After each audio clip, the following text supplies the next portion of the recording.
everyone, I am Shivani Solanki and I welcome you all to the PW Law वाला YouTube channel और सभी को दिवाली की हार्दिक शुभकामनाएं. Happy Diwali to everybody and without wasting any time students, let's begin with the today's session जहां पे चल रहा है law CLAT 30 days super fast marathon जहां पे आपको सारे सब्जेक्ट्स की टॉपिक्स के इनफैक्ट मैं कहूँ तो इंपॉर्टेंट टॉपिक्स का रिवीजन करवाया जा रहा है plus PYQs and important questions जो कि आने की उम्मीद है वो सब कुछ भी सॉल्व करवाया जा रहा है. तो स्टूडेंट्स अभी तक हमने लॉ ऑफ कॉन्ट्रैक्ट को अच्छे से डील कर लिया. आज हम स्पेशल कॉन्ट्रैक्ट के टॉपिक्स को फटाफट से रिवाइज करेंगे, उन पे बेस्ड 4-5 पैसेजेस को डील करने वाले हैं. एक चीज और ध्यान रखनी है स्टूडेंट्स की, लॉ ऑफ कॉन्ट्रैक्ट में मैंने हमेशा बोला है no matter even if a particular element has been given to you in the passage और इन द क्वेश्चन और not, you have to apply those general basic principles. Students general law हमें apply करना ही करना है. अगर exception आपको passage में दे रखा है तो आप डेफिनेटली पैसेज में दिए गए एक्सेप्शन को जरूर अप्लाई करें. दैट इज टू से कोई विशेष सिचुएशन आपको उस पर्टिकुलर क्वेश्चन में अप्लाई करके दे रखी है तो, अदरवाइज आपको जनरल प्रिंसिपल्स हमेशा ध्यान रखने हैं स्टूडेंट्स, इवन इफ पैसेज में दे रखा है या नहीं दे रखा है. चलो स्टूडेंट्स, तो आज के सेशन में हम कवर क्या करेंगे? Today we are going to cover indemnity, guarantee, bailment, pledge and agency. These all are what? These all are special types of contracts. So पहले indemnity डील करेंगे और indemnity का ही extended form या मैं कहूँ indemnity से ही मिलता जुलता एक और concept है, that is guarantee. And फिर डिस्कस करेंगे bailment and pledge. Bailment and pledge दोनों ही interconnected हैं. And last but not the least, that is agency. आज के सेशन के बाद हम लॉ ऑफ कॉन्ट्रैक्ट का super fast rapid revision finish कर देंगे and then in next class we are going to take the different subject along with the questions. Indemnity क्या होता है? As the word itself suggest students, indemnity का मतलब होता है to indemnify somebody. Indemnify somebody means what? Indemnify का simple meaning है students कि हम किसी पर्सन को यहाँ पे लॉस से बचा रहे हैं. ध्यान रखना है स्टूडेंट्स, हम इंडेमनिटी प्लस गारंटी दोनों में ही किसी लॉस से ही सेव कर रहे हैं. बट इंडेमनिटी और गारंटी में डिफरेंस कहां लाई करता है? फर्स्ट, नंबर ऑफ पार्टीज पर डिपेंड करता है. Second, number of contract. ये डिफरेंसेस है, हम डिफरेंसेस पढ़ चुके हैं. इंडेमनिटी में we have only 2 parties, in guarantee we have 3 parties. In indemnity we have 1 contract, in guarantee we have 3 contracts. Now ये जो लॉस है वो कैसा लॉस है? ये लॉस किसके द्वारा आपको दिया जा रहा है? By whom such loss has been created or by whom such loss has been given to you. So next आता है by whom such loss has been created. Indemnity में स्टूडेंट्स आपकी जो मैं कहूं इंडेमनीफायर होता है वो आपको लॉस से सेव कर रहा है, या तो अगर इंडेमनीफायर ने खुद ने लॉस कर दिया तो, एंड सेकेंड किसी और थर्ड पर्सन ने आपको लॉस कर दिया तो मैं कहूं इंडेमनिटी में आपको indemnifier against the whole world save कर रहा है. But when it comes to guarantee, it is only and only one person जिसको हमने थर्ड पार्टी इसमें नाम दिया है, जिसको हम प्रिंसिपल डेटर कहते हैं, उसके द्वारा अगर आपको कोई लॉस हुआ तो उससे आपको सेव करने के लिए श्योरिटी आपको गारंटी देता है. कुछ कीवर्ड्स हैं जो अभी हम डिस्कस करेंगे, वो आपको ध्यान रखना है टू फाइंड इट आउट कि अगर आपको पैसेज या सिचुएशन में जो चीज दी जा रही है क्या वो इंडेमनिटी का है या वो गारंटी का है. तो देयर आर कीवर्ड्स जो कि मैं ऑलरेडी आपको क्लास में बता चुकी हूँ, बट डू नॉट वरी, आज हम फिर से उनको डिस्कस करने वाले हैं. So what is indemnity? Indemnity भी एक कॉन्ट्रैक्ट है. Remember the students, indemnity, guarantee, bailment, pledge, agency, these all are contracts. ये सब कॉन्ट्रैक्ट्स है स्टूडेंट्स.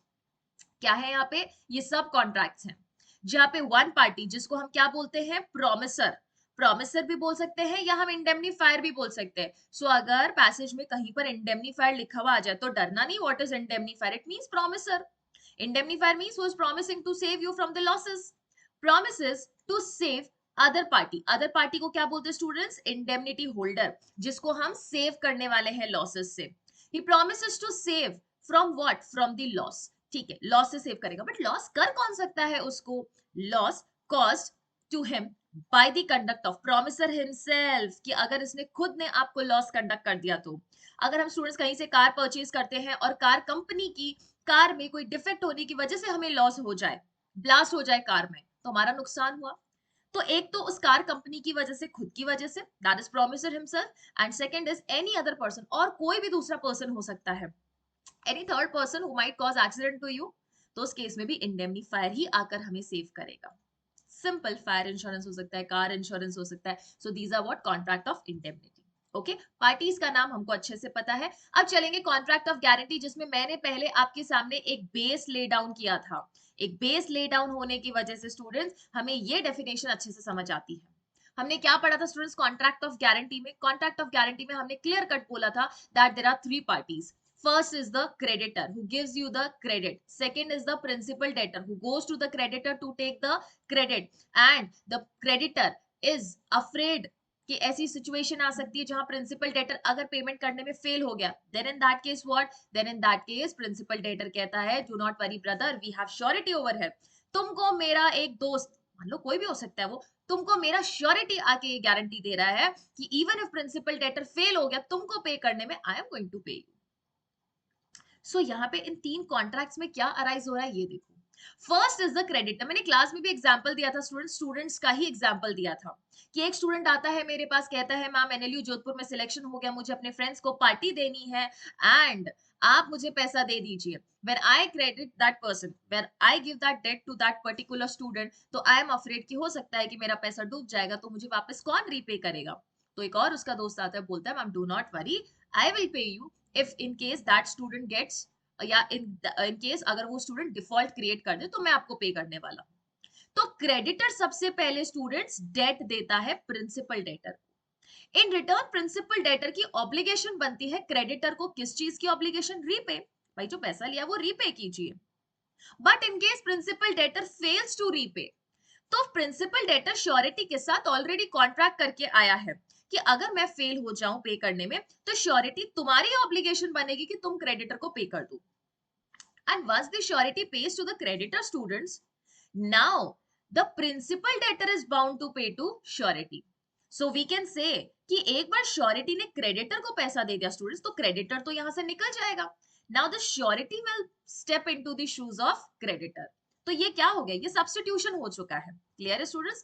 तो ये आपको एग्जांपल ध्यान रखना है जहां पे क्रेडिटर प्रिंसिपल डेटर को पैसे देता है, अगर principal debtor fails to repay then it is the duty of the surety to repay and surety will step into the shoes of creditor. मतलब कि now surety can ask the principal debtor to reimburse to him. Okay, चलो now let's understand the definition. Contract of guarantee is also a contract by which one party कौन promise कर रही है? यहाँ पे surety, जिसको हम गारंटर बोल रहे हैं, surety promises to the creditor for what? Promises to perform और डिस्चार्ज। या तो वो कॉन्ट्रैक्ट को परफॉर्म करेंगे या कॉन्ट्रैक्ट से अराइज होने वाली लाइबिलिटीज को डिस्चार्ज करेंगे। Discharge also means to perform और to come to an end. तो यहाँ पे श्योरिटी बोल रहा है that I am going to perform और I am going to discharge those duties which the third party had, but उसने डिफॉल्ट कर दिया। Third party means what? Principal debtor. तो बेसिकली कॉन्ट्रैक्ट ऑफ गारंटी में first contract इस definition के according surety and creditor के बीच हो रहा है, जहां surety is saying that creditor do not worry, अगर प्रिंसिपल डेटर, जिसको हमने इस first contract between surety and creditor के बीच में थर्ड पार्टी बोला है, किसको? प्रिंसिपल डेटर को, वह श्योरिटी सेज कि अगर प्रिंसिपल डेटर फेल हो जाए पे करने में then I am going to pay it to you, I am going to pay it to you. I am going to perform the duty of the or discharge the liability of the principal debtor. Is it clear? Okay. चलो, और फिर हमने class में ये भी question उठाया that students इस surety को क्या मिल रहा है? प्रिंसिपल डेटर को तो चलो समझ आया, creditor is giving some amount and creditor के लिए भी repayment of the debt along with the interest is also consideration. But surety को क्या मिल रहा है? What is surety getting? ये कौन सी सोशल सर्विस यहाँ करने आ रहा है स्टूडेंट्स? तो हमने क्लास में पढ़ा था that the debt given to the principal debtor is sufficient consideration for your surety. Surety के लिए इतना प्रतिफल, इतना कंसिडरेशन एनफ है, सफिशिएंट है कि क्रेडिटर प्रिंसिपल डेटर को अमाउंट पे कर रहा है। Any benefit to the principal debtor is sufficient consideration for surety to give guarantee. कोई भी बेनिफिट जो कि प्रिंसिपल डेटर को दिया जा रहा है, किसके द्वारा? क्रेडिटर के द्वारा, it is sufficient consideration for surety to give guarantee for principal debtor. बात ही खत्म। तो श्योरिटी की लाइबिलिटी कितनी होगी? एक बात बताओ स्टूडेंट, अगर स्टूडेंट ए ने आके मुझसे 500 रुपीज लिए हैं और स्टूडेंट बी ने यहाँ पे मुझे उस स्टूडेंट ए की श्योरिटी दी है, तो ये a that is principal debtor and surety की लाइबिलिटी कितनी होगी? ऑब्वियस सी बात है 500 रुपीज की होगी। श्योरिटी की लाइबिलिटी ना 500 से कम होगी ना 500 से ज्यादा की होगी। दैट इज टू से श्योरिटी की जो लाइबिलिटी है वो को एक्सटेंसिव होती है विद प्रिंसिपल डेटर। ये दिमाग में ध्यान रखना स्टूडेंट्स, अगर क्वेश्चन आ जाए और वहां पे दिखाया जाए कि surety is paying more than the liability of the principal debtor, गलत कॉन्ट्रैक्ट है, बिकॉज इसमें श्योरिटी का नुकसान हो जाएगा। And law of contract does not aim to provide और to result into loss for any party. Clear है? चलो आगे चलेंगे एंड डिस्कस करेंगे व्हाट इज बेलमेंट। बेलमेंट क्या होता है? बेलमेंट स्टूडेंट्स याद है, हम इसका एग्जांपल ऑलरेडी हमने क्लास में पढ़ा था कि बेलमेंट में जनरली क्या होता है स्टूडेंट्स, हम अपने गुड्स किसी को डिलीवर करते हैं। सिंपल है, चाहे बेलमेंट हो या प्लेज हो, दोनों में हम अपने गुड्स किसी को क्या कर रहे हैं? डिलीवर कर रहे हैं। बट डिलीवर क्यों कर रहे हैं? What is the purpose of the delivery? What things are you getting? ये आधार बनता है डिफरेंशिएशन का between bailment and between pledge. Simple है स्टूडेंट्स, जैसे ही वर्ड बेलमेंट दिखे, आप प्रेस का एग्जांपल मान लो, आप कार सॉरी गैराज में कार ठीक करने का एग्जांपल देख लो, आप आयरन करने का कुछ भी, वॉशिंग मशीन का देख लो, या मैं कहूँ ड्राई क्लीन का देख लो, कोई चीज रिपेयर कराने के लिए दे दिया, ये एग्जांपल आपके दिमाग में फटाक से क्लिक होना चाहिए। और जैसे हम प्लेज की बात करें या वर्ड आपको प्लेज दिखे, सीधा वर्ड गिरवी सुनाई देना चाहिए आपको, that is the gold being placed to the any seth ji, लाला जी, जो मैंने आपको हिंदी मूवीज का एग्जांपल दिया था, जो आपकी पुरानी बॉलीवुड मूवीज हैं। तो ये चीजों से आपको स्टूडेंट्स थोड़ा चीजें याद भी रहेगी, एक पिक्चराइजेशन होगा, तो आप खुद को सिचुएशन में पुट अप करके भी इन चीजों को सॉल्व कर पाओगे। लॉ ऑफ कॉन्ट्रैक्ट जितना कॉन्सेप्चुअल है स्टूडेंट्स, उतना लॉजिकल भी है। ओके चलो, सो हमने बोला बेलमेंट हो या प्लेज हो, दोनों में क्या होता है स्टूडेंट्स? क्या होता है दोनों में? सिंपल चीज है ना ma'am, movable property. Always remember the very important element, bailment and pledge में मूवेबल प्रॉपर्टी ही होती है। इमूवेबल प्रॉपर्टी का स्टूडेंट्स ना तो बेलमेंट हो सकता है ना प्लेज हो सकता है। वाई? सोचो मैम, क्यों इमूवेबल प्रॉपर्टी को हमने बेलमेंट या प्लेज में कवर नहीं किया? क्योंकि बेटा अगर इमूवेबल प्रॉपर्टी को हम बेलमेंट एंड प्लेज में कवर कर लेते, then how it would have been possible for you to deliver those goods at the place of bailor, sorry at the place of bailee और पवनी? नहीं होता ना possible, क्योंकि हम इसमें बोल रहे हैं that delivery of goods is necessary. Goods को डिलीवर कीजिए।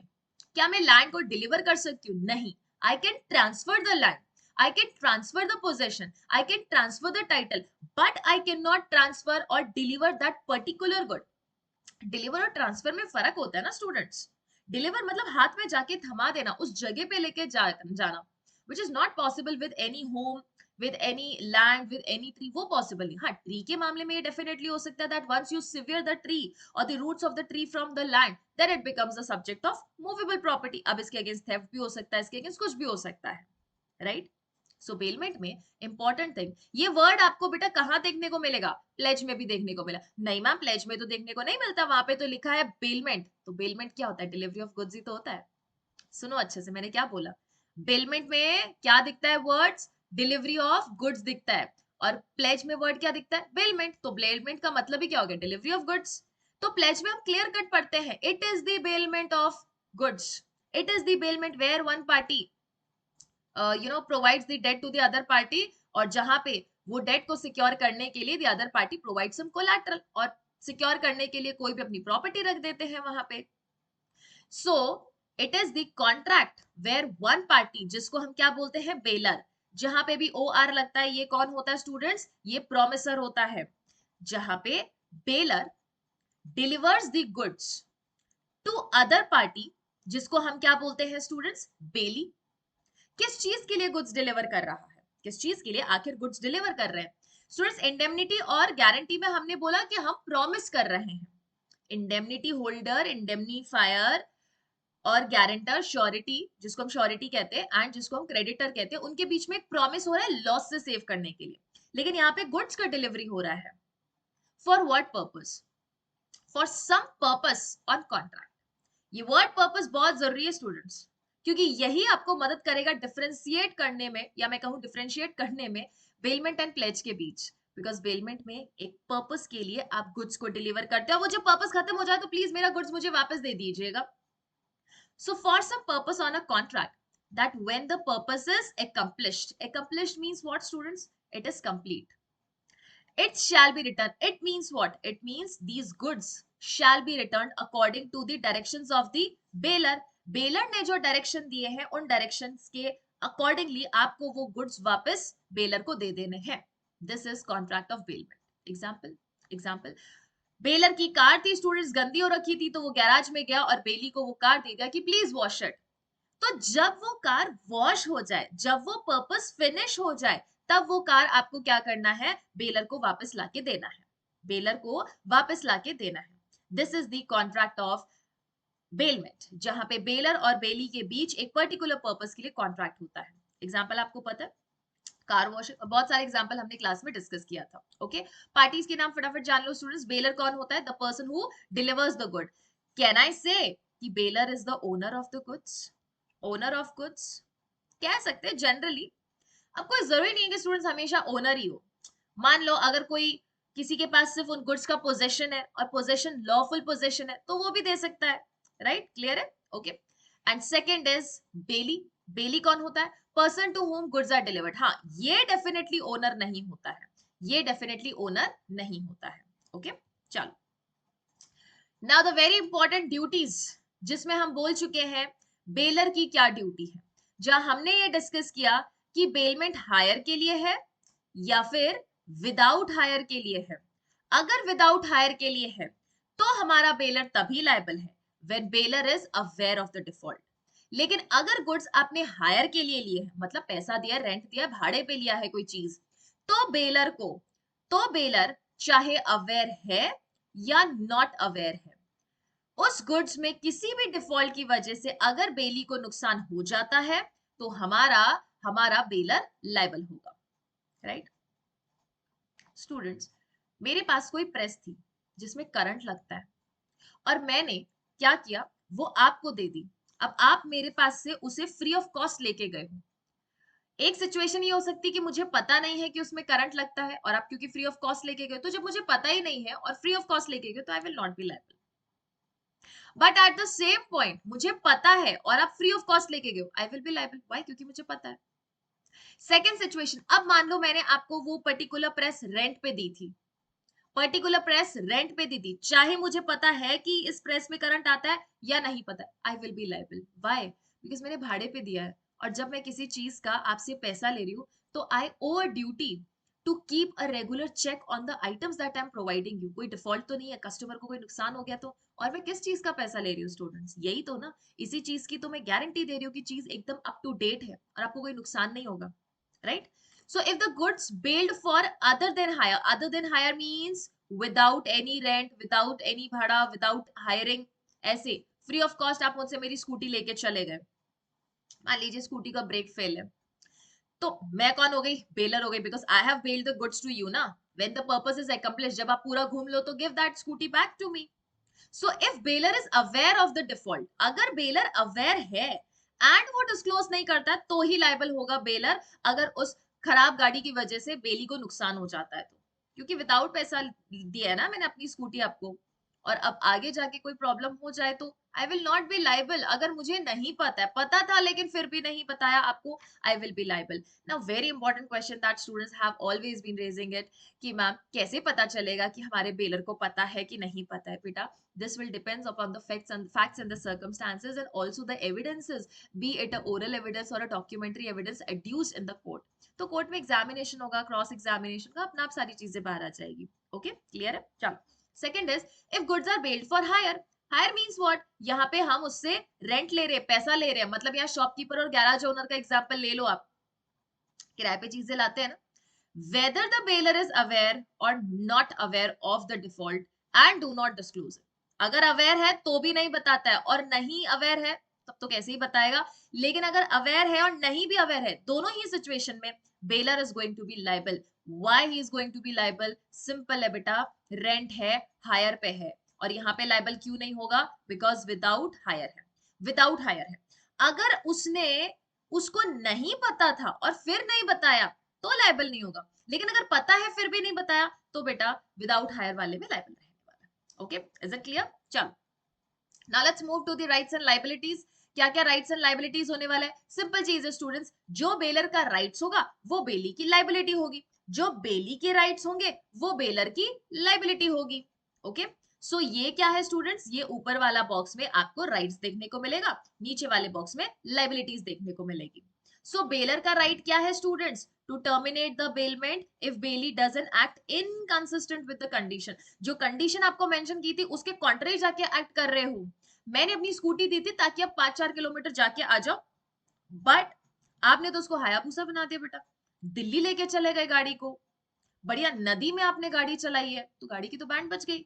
सो कोई भी एक्ट जो कि आपने इनकंसिस्टेंट किया है, जिस चीज के लिए मैंने आपको अलाउ किया वो अथॉरिटी आपने ब्रीच करके कुछ इनकंसिस्टेंट एक्ट कर लिया, I have the right, I as a bailor have the right to terminate the bailment. किसी भी वक्त हम लोग उस बेलमेंट को कैंसिल कर सकते हैं।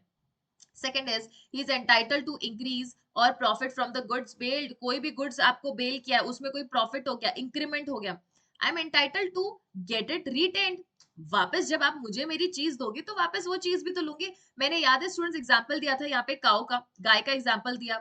मान लो if I have a cow, I am going out for 10 days and if I bail those goods to you, अगर मैं उसका बेलमेंट कर देती हूँ, स्पेसिफिकली लाइक काउ को अगर मैं आपके पास बेलमेंट करके जाती हूँ एंड जब तक मैं रिटर्न करती हूँ वापस शहर में आती हूँ, तब तक मान लो काउ को एक बच्चा हो जाता है, एक बछड़ा हो जाता है, तो ऑब्वियसली बात है that I am going to take that to back, है ना। ऐसा थोड़ी कि मैं आपसे गाय लेके जाऊँ, भाई इंक्रीमेंट हुआ है और हमारी प्रॉपर्टी में इंक्रीमेंट हुआ है, so I am going to take both of them back.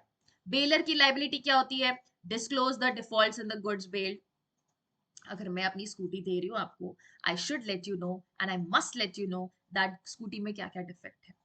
Second is liable for the loss to the bailee. अगर बेली को लॉस हो गया, जो कि हमने लास्ट चैप्टर लास्ट स्लाइड में पढ़ा था, अगर बेली को लॉस हो गया ऐसे डिफॉल्ट की वजह से जो कि बेलर को पता था, बेलर की लाइबिलिटी बनेगी कि आप उसको डैमेजेस पे करें।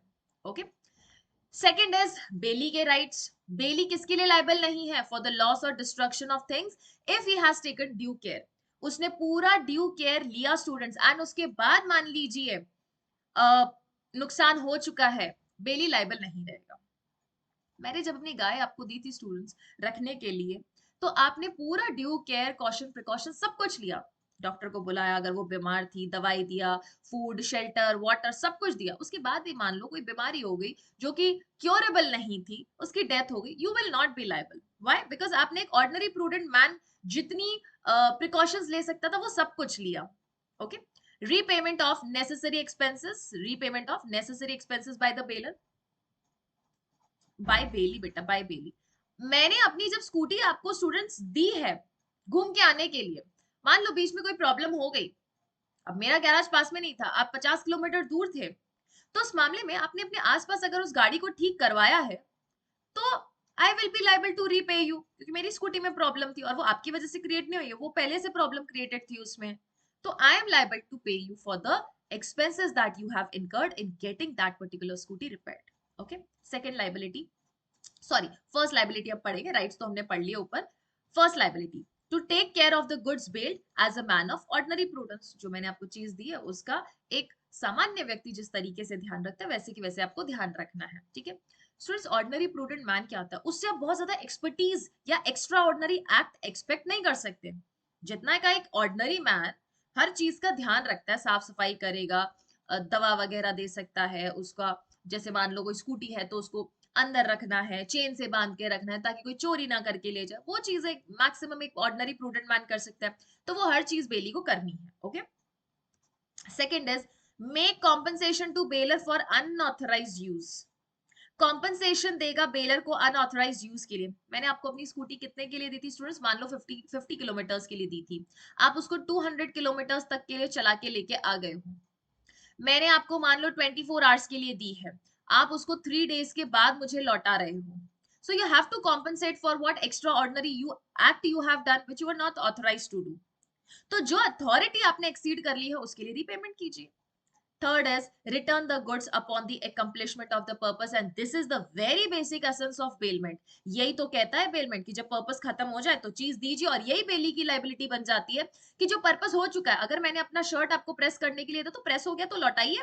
ऐसे नहीं 10 15 20 दिन 2 महीने 4 महीने रख लिए, शादी में पहन के घूम रहे हो वो शर्ट, मिल गए मुझे शादी में एक दिन शर्ट पहनते हुए घूमते हुए, I can ask for the payment. क्योंकि आपने क्या किया, आपने वो इनकंसिस्टेंट एक्ट कर लिया, तो ये बेलर का राइट होगा, वो इनकंसिस्टेंट एक्ट पर मैं बेलमेंट कैंसिल भी कर सकती हूँ और आपसे एक्सपेंसेस भी मांग सकती हूँ। Okay, so this was bailment. Now let's come to the pledge. Pledge simple सी चीज है स्टूडेंट्स, हिंदी में हम इसको गिरवी कहते हैं। और गिरवी किन चीजों को रखते हैं? Always remember, movable property. Immovable property को गिरवी नहीं रखा जाता, इमूवेबल प्रॉपर्टी का प्लेज नहीं होता है, इमूवेबल प्रॉपर्टी का मॉर्टगेज होता है। इमूवेबल प्रॉपर्टी का मॉर्टगेज होता है। मॉर्टगेज को हिंदी में हम क्या कहते हैं स्टूडेंट्स? बंधक कहते हैं। क्लियर है? तो ये चीज थोड़ी सी ध्यान रखना। ओके, चलो अब यहाँ पे क्या देखना है स्टूडेंट्स हमको? हमें ये देखना है कि कॉन्ट्रैक्ट ऑफ प्लेज में क्या होता है। कॉन्ट्रैक्ट ऑफ प्लेज में भी मैं बोल रही हूँ बेलमेंट ऑफ गुड्स ही होता है। क्या होता है? बेलमेंट ऑफ गुड्स ही होता है।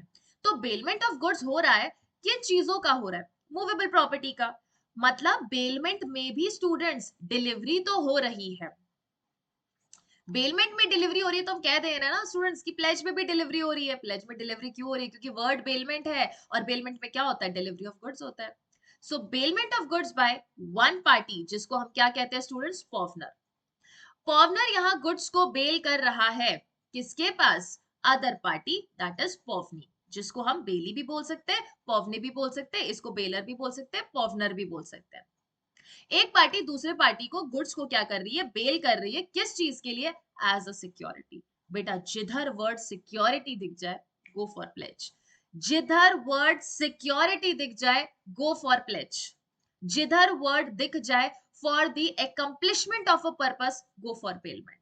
सिक्योरिटी क्यों देते हैं? ताकि जो डेट आपने लिया है, लाला जी से डेट लिया था ना बेटा इस किसान ने, वो अगर पे करने में फेल हो गया तो जो गोल्ड हमने लाला जी के पास प्लेज किया है, लाला जी वो गोल्ड से अपना अमाउंट सेटिस्फाई कर लेंगे, अपना अमाउंट सेट ऑफ कर लेंगे। तो as a security for what? Security किस चीज की दे रहा है? Payment of date.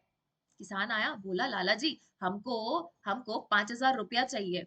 लाला जी बोले दे तो देंगे, पर जमीन के कागजात रखो। तो जो जमीन के कागजात रखे वो मॉर्टगेज हो जाएगा, और अगर लाला जी ने बोला कि गहना ला के रखो तो वो प्लेज हो जाएगा। और किसान ने अगर प्लेज लाला को दे दिया, इन रिटर्न 5,000 रुपीज ले लिए, this becomes pledge, this becomes गिरवी। और वो पैसा, सॉरी वो गोल्ड क्यों दिया है? ताकि in case if this person fails to repay this 5,000 rupees, the creditor can set off the amount और अपना अमाउंट सेटिस्फाई कर सकता है उस चीज को सेल आउट करके। Okay, for the payment of debt या फिर परफॉर्मेंस ऑफ प्रॉमिस। वो सिक्योरिटी इसीलिए दे रहा है कि मेरा गोल्ड आपके पास रखिए, तब तक रखिए जब तक कि मैं आपका पैसा नहीं लौटा देता हूँ। अगर मैं आपका पैसा नहीं लौटा पाता हूँ तो आप अपना गोल्ड अपने पास रखिएगा, सॉरी मेरा गोल्ड अपने पास रखिएगा। ओके, चलिए students, now let's come to the agency.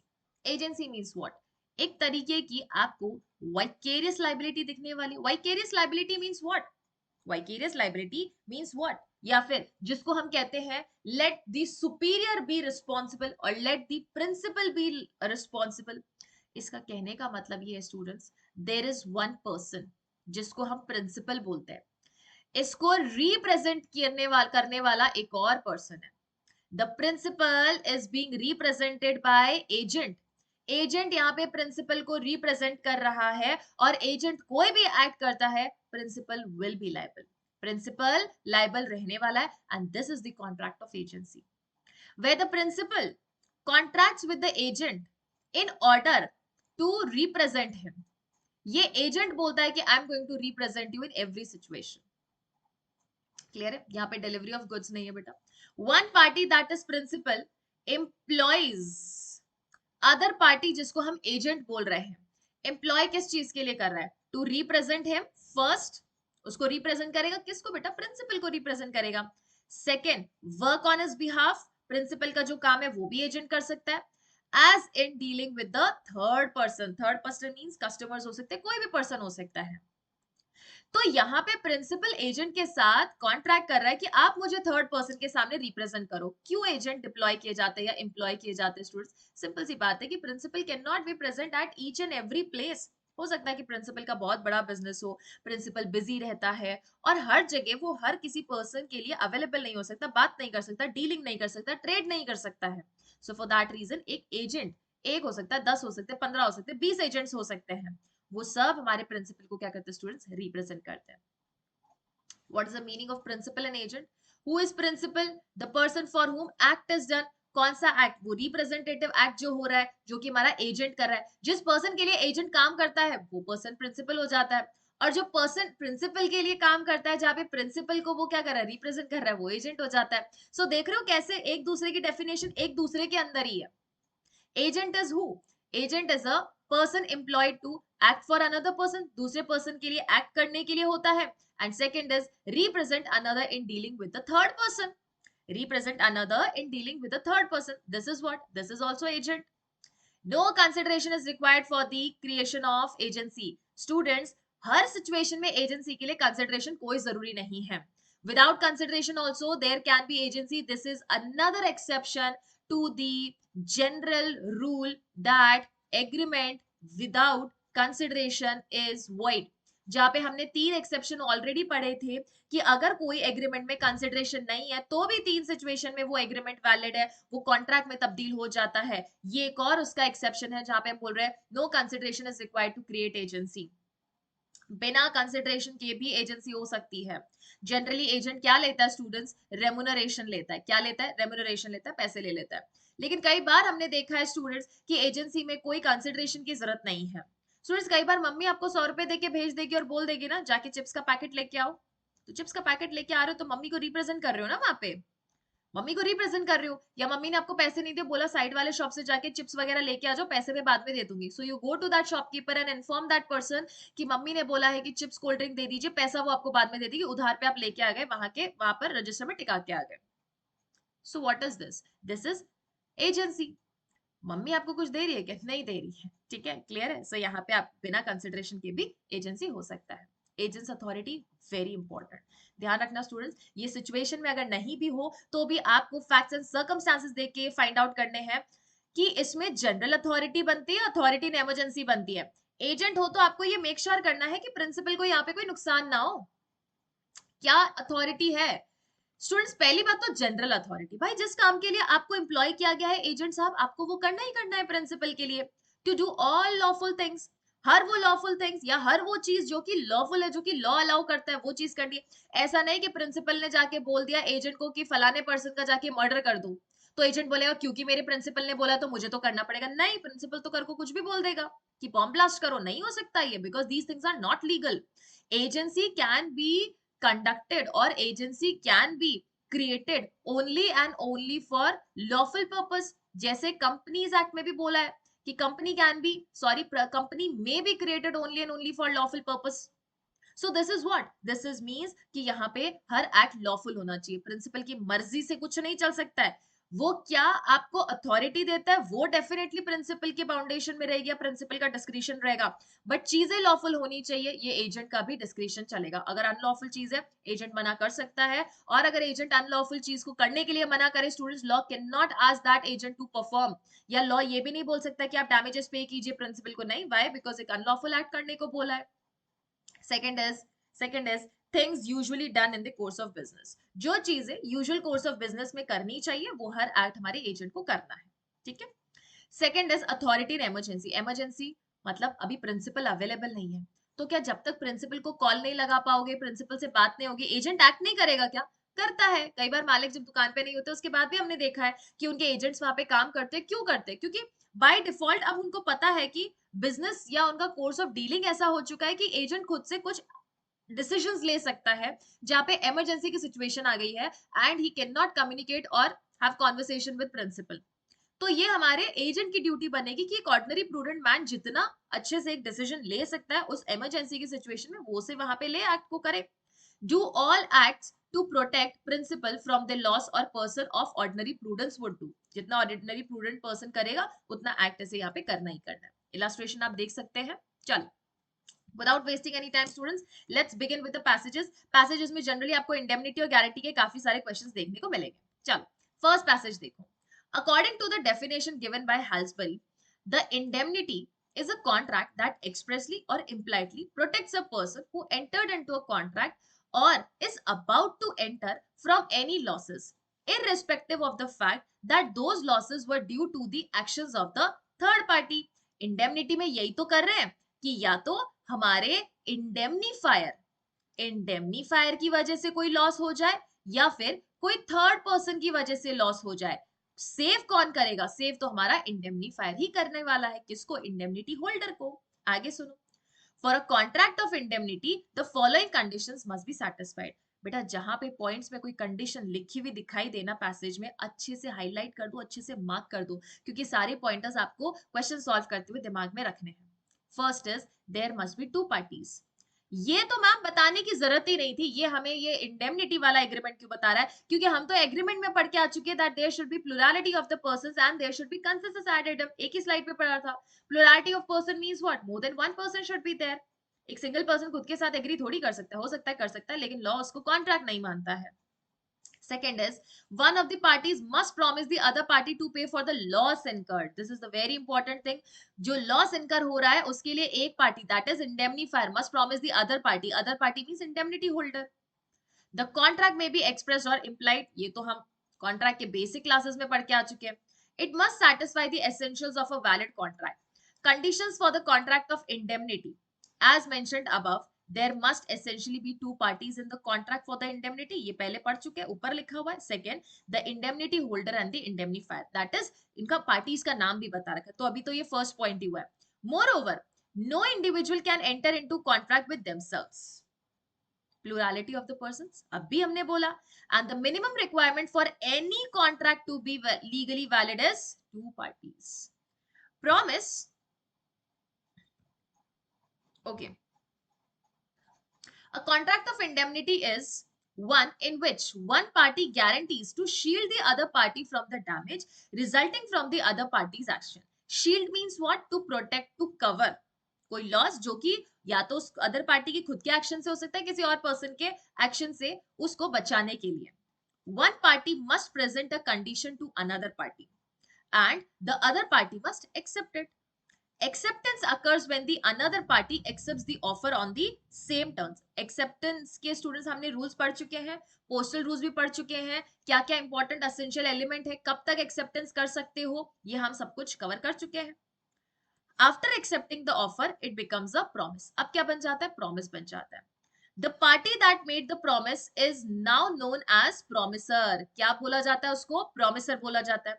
And the person who accepted it is now known as promisee. तो promisor कौन हो गया students?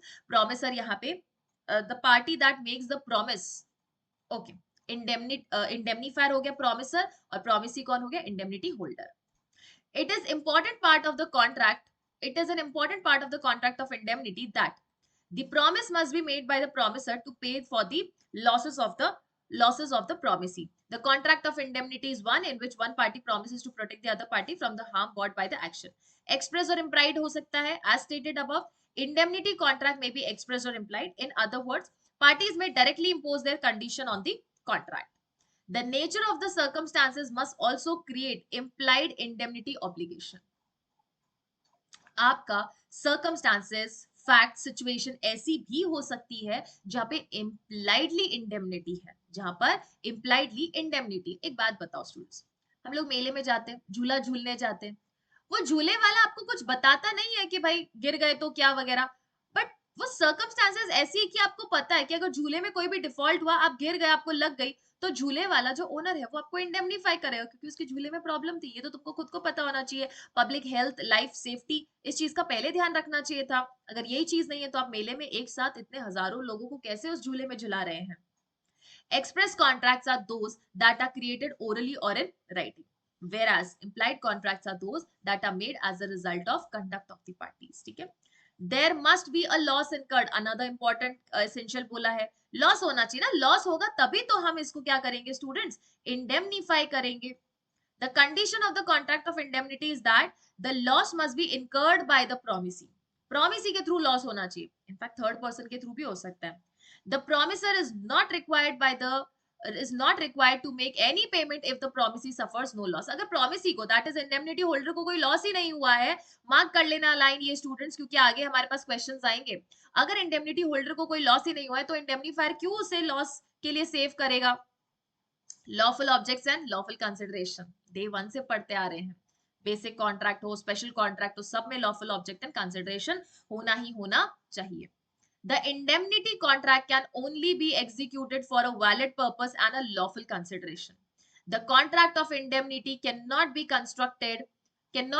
construed as a contract to engage in a lawful behavior or conduct that is against the public policy. Public policy के against नहीं होना चाहिए students, ऐसा कोई भी contract of indemnity भी. Okay, चलो let's begin with the questions. First question क्या है students? T and U enter into a contract of indemnity without any consideration exchange between them. Is the contract valid? Word क्या बोल दिया? Without any consideration. Last passage का last paragraph ने बोला है lawful object lawful consideration होना चाहिए. अगर कंसिडरेशन ही नहीं है स्टूडेंट्स, कोई कॉन्ट्रैक्ट वैलिड होगा क्या? नहीं. हम कॉन्ट्रैक्ट ऑफ एजेंसी नहीं पढ़ रहे जो यहाँ बोलते without consideration also the contract of agency is valid. It is Indeed valid but not in all the situations. कोई जरूरी नहीं है, ऐसा कोई जरूरी नहीं कि कंसिडरेशन होना ही होना चाहिए, but there can be situations. लेकिन contract of indemnity, bailment, pledge and guarantee, इन सब में कंसिडरेशन प्रतिफल अति आवश्यक है.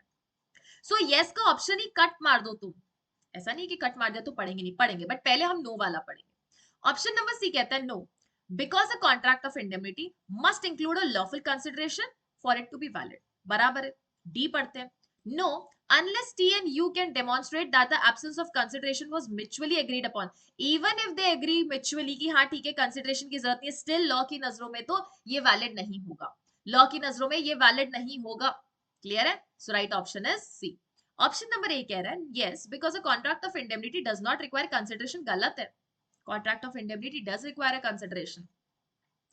Only if T and U can prove that there was a valid intention to enter into a contractual agreement, and we have already studied that in law of contract intention does not matter. तो proof करने की भी जरूरत नहीं है. So let's begin with the question number 2 students. Question number 2 क्या कहता है? It says R and S enter into a contract of indemnity, but the purpose of the contract involves selling drugs. Is the contract of indemnity enforceable? पहले तो ये मतलब समझो students, enforceable का मतलब क्या होता है? Enforceable means can you go to the court. Enforceable means will the court provide you with any remedy? Can you go to the court to seek any remedy or not? Point number 1.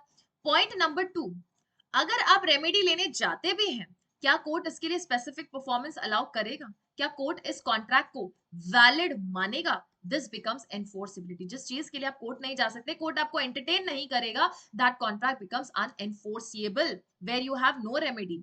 And second चीज, important चीज इस question के perspective से क्या है? Selling drugs. And इस passage के, in fact इस पैसेज के लास्ट पैराग्राफ ने क्लियरली बोल दिया है कि अगर अनलॉफुल ऑब्जेक्ट है आपका, this is not allowed.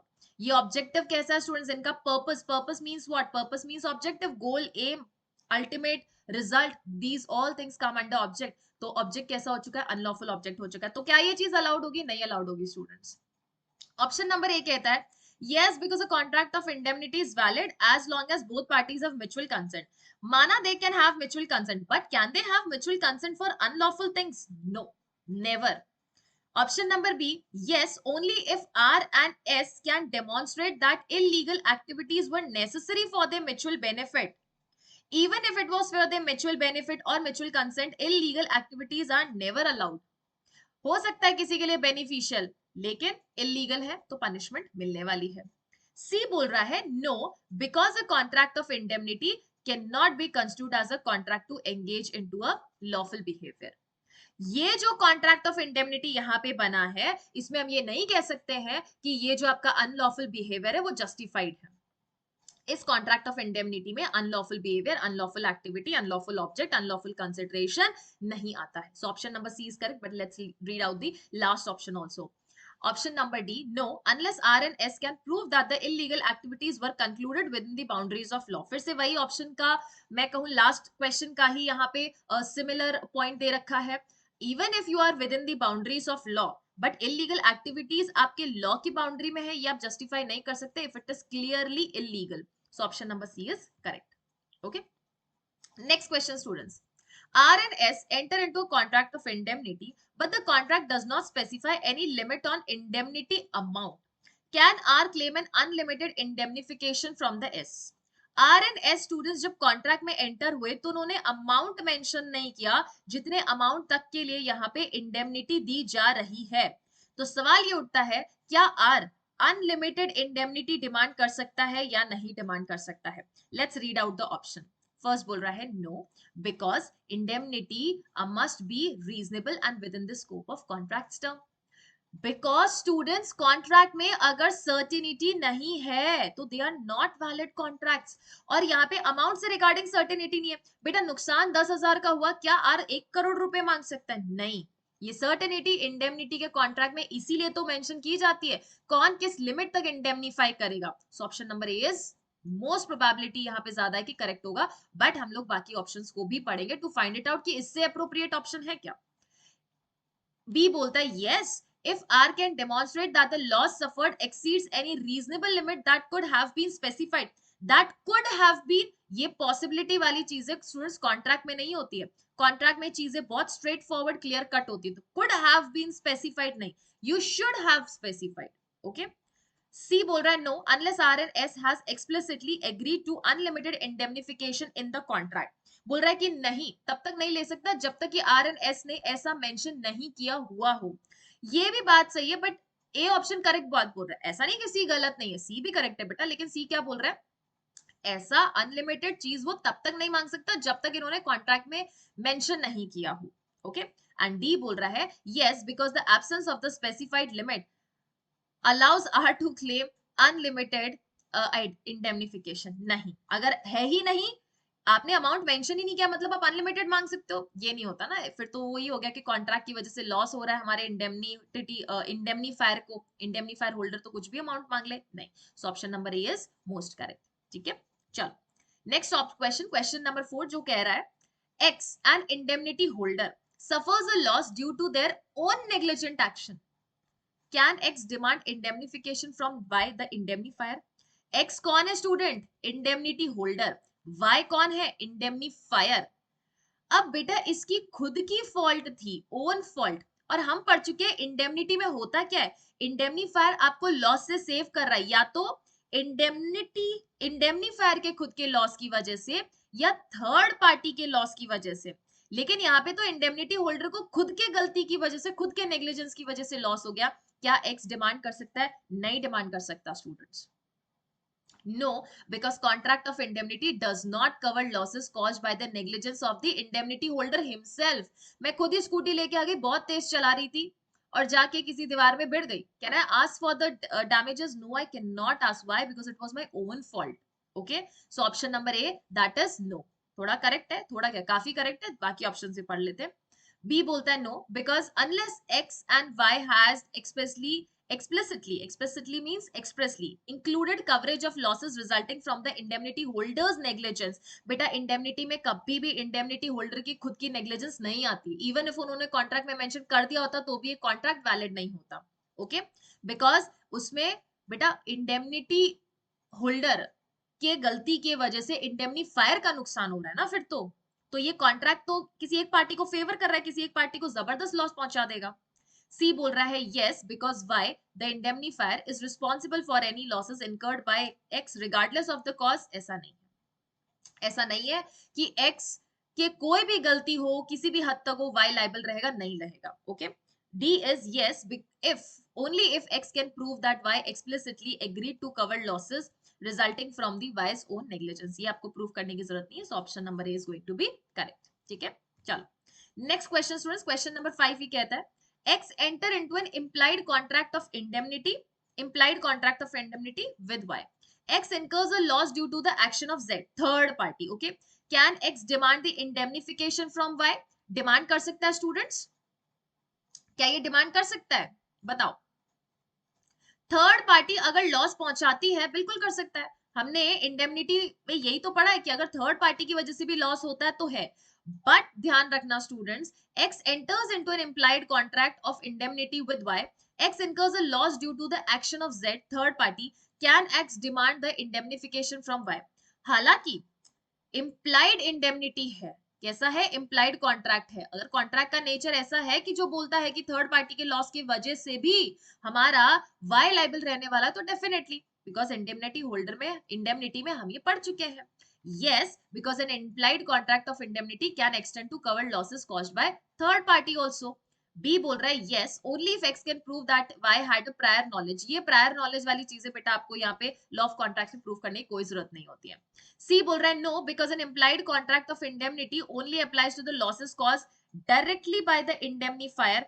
And D बोल रहा है no unless x and y explicitly agreed to include third party losses in the contract। देखो बेटा option number A C D तीनों ही लगभग लगभग करेक्ट है, लेकिन मोस्ट करेक्ट आपको ए एंड सी है।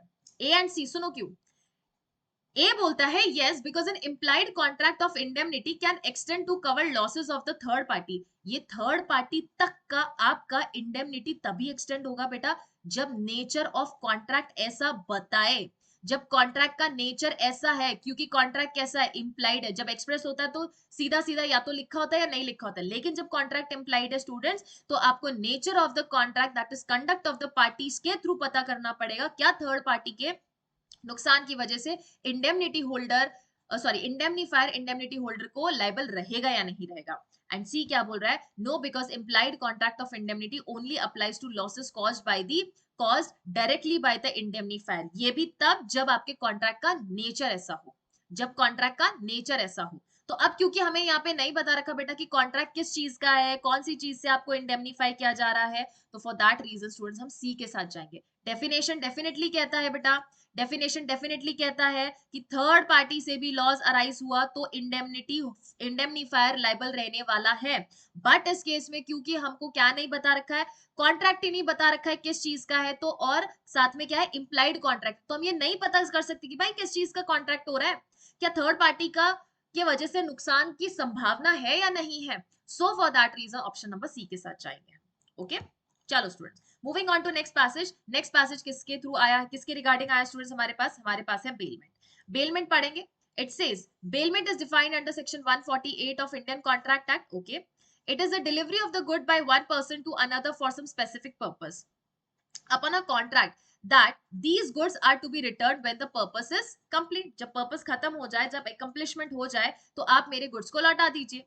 बेलीज लाइबिलिटी, बेलीज लाइबिलिटी मतलब जिसको हम गुड्स दे रहे हैं उसकी क्या क्या लाइबिलिटी है। देखो care to be taken by the bailee, care कीजिए आप। The bailey is bound to take as much care of goods bailed to him as a man of ordinary prudence। ordinary prudence students जो सामान्यतः जितनी ध्यान रख सकता है किसी चीज का, आप उससे बहुत एक्स्ट्रा ऑर्डिनरी स्किल्स नहीं एक्सपेक्ट कर सकते हो, would have under the similar circumstance, and therefore he will not be liable for any loss, destruction or deterioration of the things bailed if he has taken the care।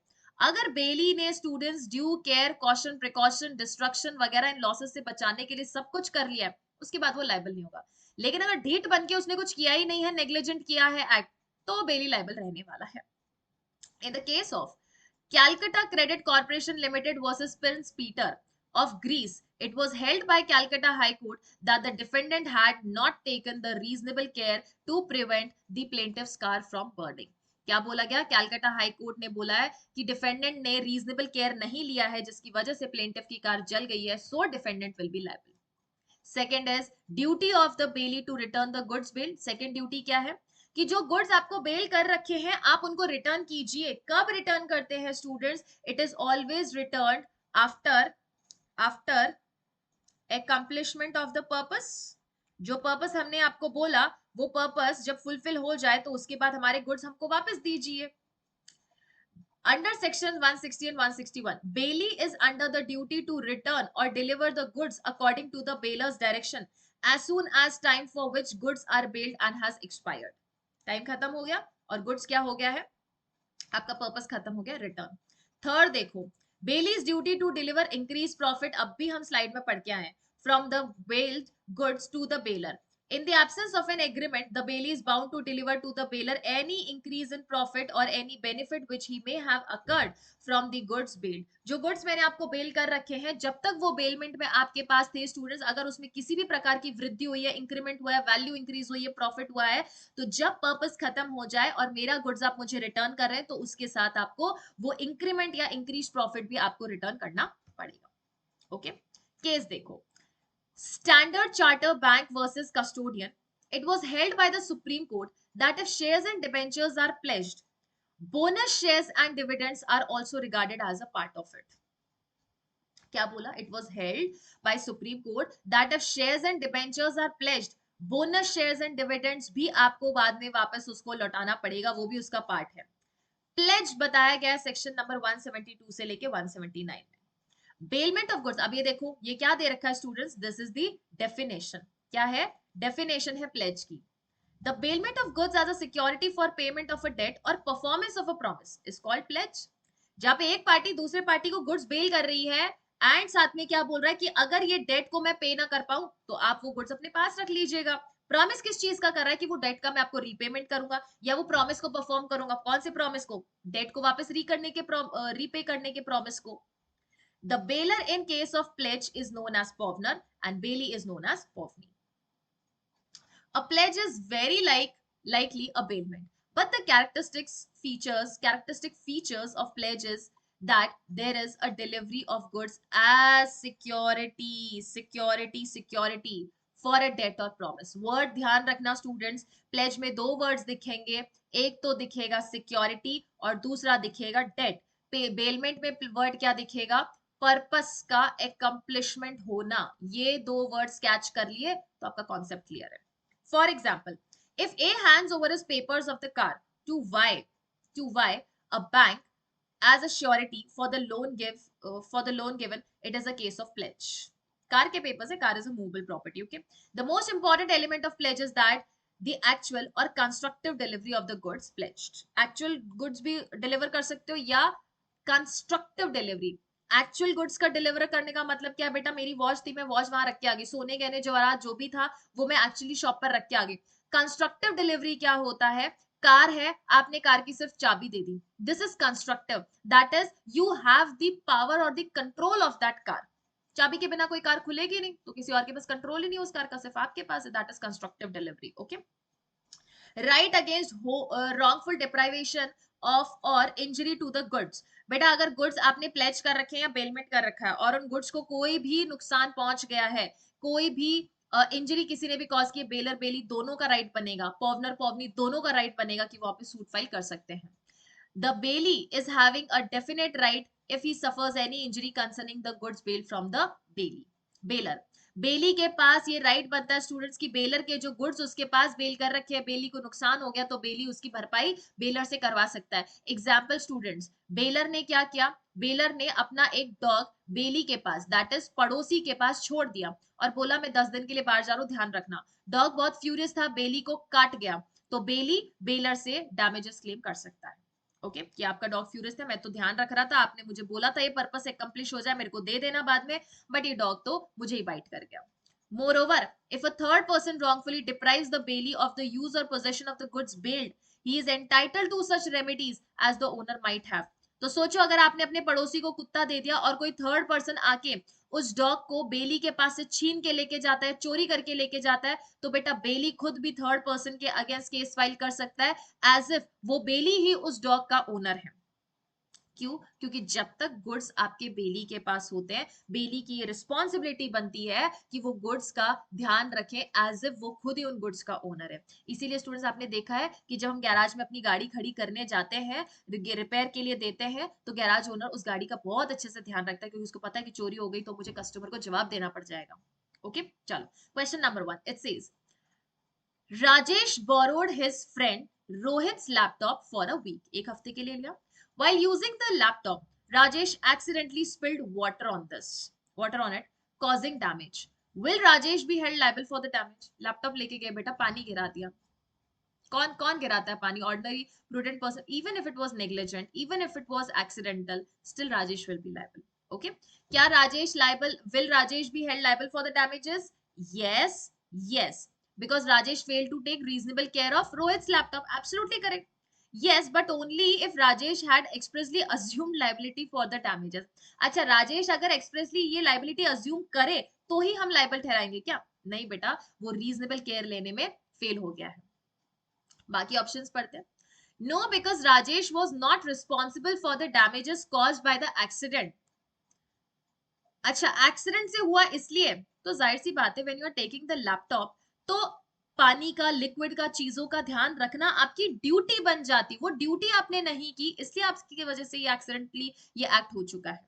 Option number D, no because Rajesh action directly cause the damage to the laptop. No unless Rajesh action directly, हाँ तो directly Rajesh की तो act की वजह से laptop को damage हुआ है ना. कहाँ आपको फैक्ट में कोई कॉन्ट्ररी चीज बोली है. क्लियरली बोला है कि राजेश के इस एक्सीडेंटल एक्ट की वजह से ही लैपटॉप खराब हुआ है.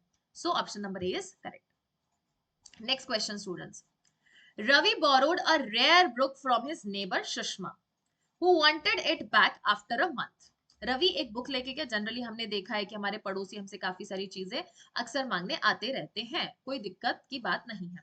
रवि सुषमा से क्या लेके गया स्टूडेंट्स? बुक्स लेके गया. और सुषमा ने बोला कि कुछ मंथ बाद मुझे ये बुक वापस चाहिए, आप ये बुक रिटर्न कर लेना जब आप इस बुक को पूरा पढ़ ले तब. However, Ravi lost the book and couldn't return it. बेटा ऐसे तो फिर पड़ोसी आपकी कोई भी चीज लेके चले जाएगा, घुमा देगा और बोलेगा सॉरी गुम हो गई, तो ऐसे में आपके नेबर को लायबल ठहराना पड़ेगा. और लायबल रहेगा क्योंकि उसने रीजनेबल केयर नहीं रखा है. यहाँ पे is Ravi required to compensate Sushma for the lost books? Yes, he is liable. Option number A yes, option number C yes, option number C yes because Ravi has an obligation to return the borrowed book. उसकी liability बनती थी कि जो book बोरो की है वो उसे वापस दे सुषमा को. अगर बुक गुम गई है तो कॉम्पनसेट करेगा. सी is yes only if Ravi can find a replacement book of equal value. ये तो लॉजिक ही नहीं है बेटा कि रिप्लेसमेंट बुक अगर फाइंड कर ले तो ही दे पाएगा. अच्छा नहीं फाइंड किया तो भी पैसा तो देना पड़ेगा ना. कॉम्पनसेट तो फिर भी करना पड़ेगा. Option number B, no unless Shushma agrees to waive off the compensation. Why will Shushma waive off? And even if she waives off, तो हमें तो यहाँ पे liability decide करनी ना रवि की. रवि तो liable रहेगा. No, as the loss of the book was beyond Ravi's control. Now the facts are silent on this issue, students. Whether the control was within Ravi or not. Control था नहीं था, book गुम गई, you are liable. Okay. Okay, students. Question number 3. Meera gave her jewelry to her friend Priya for safe keeping. बोला ध्यान से रखना. ठीक है. Okay. Unbeknownst to Meera, Meera को ये नहीं पता था, Priya discovered that one of the pieces was made of valuable antique gold. Priya को ये पता चला कि उसमें से जो गोल्ड में से कुछ चीजें ऐसी जो बहुत एंटीक गोल्ड से बनी है. Is Priya obligated to inform Meera about the valuable piece and share any profits obtained from it? Obviously ना. Obviously students, हमने ये चीज सुनो एक बार, ये चीज अच्छे से सुनो. Priya discovered that one of the piece was made of valuable antique gold. Is Priya obligated to inform Meera about the valuable piece and share any profit from it? पहली बात तो देखो, प्रॉफिट मिलेगा क्या इस चीज में से? सिंपल सी चीज है, आपको सेफ कीपिंग के लिए रखने को बोला है. आपको वहां पे गोल्ड ऑर्नामेंट अपने पास रखा है तो बस सेफ कीपिंग के लिए रखो एंड बाद में हमें रिटर्न कर दीजिए. बाद में रिटर्न कर दीजिए. क्या अब ये प्रिया को बताने की जरूरत है मीरा को कि अरे आपके इसमें से कोई एक चीज बहुत ही महंगी है? मीरा की प्रॉपर्टी चाहे सस्ती है महंगी है, जब मीरा वापस आ जाए तो प्रिया को उसे वापस लौटाना है. ऑप्शंस पढ़ते हैं. Yes, because Priya has a duty to disclose any valuable findings to the Meera. Option number C yes, but only if Priya decides to sell the valuable piece. Why will Priya decide to sell, students? उसको तो safe keeping के लिए बोला ना. सो option number सी तो correct गलत हो गया. Option number B, no unless Meera and Priya had a prior agreement regarding the share of the profit. D, no, as Priya's responsibility is limited to the safe keeping of the jewelry. So question क्या बोल रहा है? Question बोल रहा है क्या प्रिया की obligation है मीरा को ये बताने की? पहली बात तो प्रॉफिट तो शेयर ही नहीं कर रहे हैं, यहाँ पे कोई एग्रीमेंट ही नहीं था, सिर्फ ये बोला कि सेफ कीपिंग के लिए रखो. So option number D is most appropriate. No, because Priya's liability is only to safe keeping and not informing क्या वैल्यूएबल है या नहीं है. हालांकि रिटर्न तो उसको एज इट इज सेम ही करना पड़ेगा, कुछ भी नहीं रख सकती है. अब ये इसको डिस्क्लोज करेगी क्या एनी वैल्यूएबल फाइंडिंग्स? क्योंकि ऐसा नहीं है कि वो ऐसी वैल्यूएबल चीज मिली है जो कि बाद में मीरा को देगी नहीं. डेफिनेटली देगी. जितना सामान दिया है उतना सामान आपको एज इट इज वापस बिना किसी नुकसान के देना. उसमें से महंगा है सस्ता है वो मीरा का लुकआउट है. आपकी लाइबिलिटी इतनी बनती है कि आप उसको सेफ कीपिंग के लिए रखें, बस इतनी सी लाइबिलिटी है. ओके, चलो students, moving on to next question. Question number 4. Akash took a loan from his friend Sanjay and pledged his car as security. Pledge हो गया. Does the act of pledging the car fall under the concept of bailment? क्या ये bailment के concept में fall होती है? Obviously fall होती है, क्योंकि हमने क्या बोला, प्लेज के अंदर ऑलरेडी बेलमेंट ऑफ गुड्स दे रखा है. Yes, because both Akash and Sanjay are involved in bailment agreement. Yes, absolutely. C बोल रहा है yes, but only if the car is used for a specific purpose agreed upon the Akash and Sanjay. Agreed purpose के लिए use होगा तो ही bailment बोलेंगे क्या? नहीं, every pledge is bailment, but every bailment is not pledge. Every pledge is a bailment. So option number A is correct. Yes, both Akash and Sanjay are involved in the agreement of bailment. Okay, चलो. Question number 5. Neha entrusted her valuable artwork to a gallery for exhibition. ठीक है. However, during the exhibition, the artwork was stolen due to gallery's negligence in the security measures. अगर आपके पास कोई valuable art work है students, आप exhibition में लगाने के लिए देते तो ये एग्जीबिशन वालों की ड्यूटी बनती कि वो ध्यान रखे कि चीजें सही सलामत है. Does Neha have any remedies against the jewelry for the loss of her artwork? Yes, absolutely she has. बिल्कुल है. Option number A yes, option number C yes. Option number A का रीजन क्या है? Yes, Neha is entitled to compensation for the from the gallery for the loss suffered. ठीक है. Neha can seek remedies similar to those available to the owner of the art work. Neha interested her valuable art work to a gallery for exhibition. ठीक है. So option number सी क्या बोलना चाह रहे student, समझो अच्छे से. Neha can seek remedies similar to those available to the owner of the art work. तो यहाँ पे owner of the art work कौन है? The art work was stolen due to gallery's negligence. Students ये देखो ऑप्शन नंबर सी क्या बोल रहा है. नेहा वो रेमेडीज ले सकती है जो सिमिलर अवेलेबल है to the owner of the art work. Students जो रेमेडीज ओनर को, दैट इज आर्ट वर्क के ओनर को मिलेगी, वही के वही नेहा को भी मिल सकती है. बिल्कुल मिल सकती है. लेकिन ऑप्शन नंबर ए क्या बोल रहा है? Neha is entitled for the compensation. हमसे ये पूछ रहा है कि क्या उसके पास रेमेडी है. Does Neha have any remedy? Yes, Neha के पास रेमेडी है, इतना बताना है हमें. और रेमेडी में क्या है? वो कॉम्पनसेशन ले सकती है. वो कॉम्पनसेशन ले सकती है. ओनर कौन है आर्टवर्क की? वो खुद है. तो सिमिलरिटी की बात ही नहीं आती. So option number A is correct. Neha is entitled to compensation from the gallery of the from the gallery for the loss suffered. Okay, option number B देखो क्या बोलता है. No, because Neha assumes the risk of any loss or damage to her artwork during the exhibition. क्योंकि उसको art work में ये पता चल गया था कि हो सकता है कोई लॉस या डैमेज हो, इसलिए वो क्लेम नहीं कर सकती. No, unless Neha can prove that the gallery intentionally cause the loss और डैमेज. इवन इफ इंटेंशनल है या एक्सीडेंटल है, जो गैलरी है वो रिस्पॉन्सिबल होगी. ओके, चलो students, moving on to the next question. Next question क्या कहता है? अब स्टूडेंट्स देखो पैसेज आगे क्या कहना चाह रहा है. Third passage it says that regarding the rights of the indemnity holder indemnified, section 125 contract act outlines the following things. Okay, right to recover damages है हमारे पास. The indemnified has the right to recover all damages imposed on them in the lawsuit pertaining to matters covered by the contract. ये है उनके पास, बिल्कुल है. Second is right to recover the cost. Cost recover करने का भी right बनता है. किसके पास है स्टूडेंट्स? इंडेमनिटी होल्डर के पास है. ओके, फर्स्ट हो गया रिकवर डैमेज, सेकंड हो गया recover all the cost. Indemnified is entitled to claim all costs incurred during the institution or defense of the lawsuit. Recover damages मतलब डैमेजेस बेटा जो नुकसान हुआ है वो रिकवर कर सकता है. कॉस्ट में क्या आ जाता है? वो सारे खर्चे पानी जो कि सूट लाने में उनको लगा है. सूट मतलब केस फाइल करने में.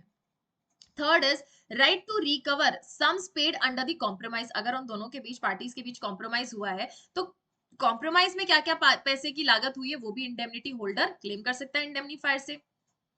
द इंडेमनिफाइड बोला. इंडेमनिफाइड का मतलब indemnity holder. Okay, can recover any amount paid as per the agreement or as per the terms of the settlement agreement. However, it is essential to ensure that the compensation aligns with the indemnifier's direction, is reasonable and is authorized by the indemnifier. ऐसा नहीं है कि आप कोई भी compensation ले लोगे, उतना ही लो जो कि contract का nature बताए या जितना कि आपने terms में mention कर रखा है. On the other hand, rights of the indemnifier are not explicitly outlined in section 125.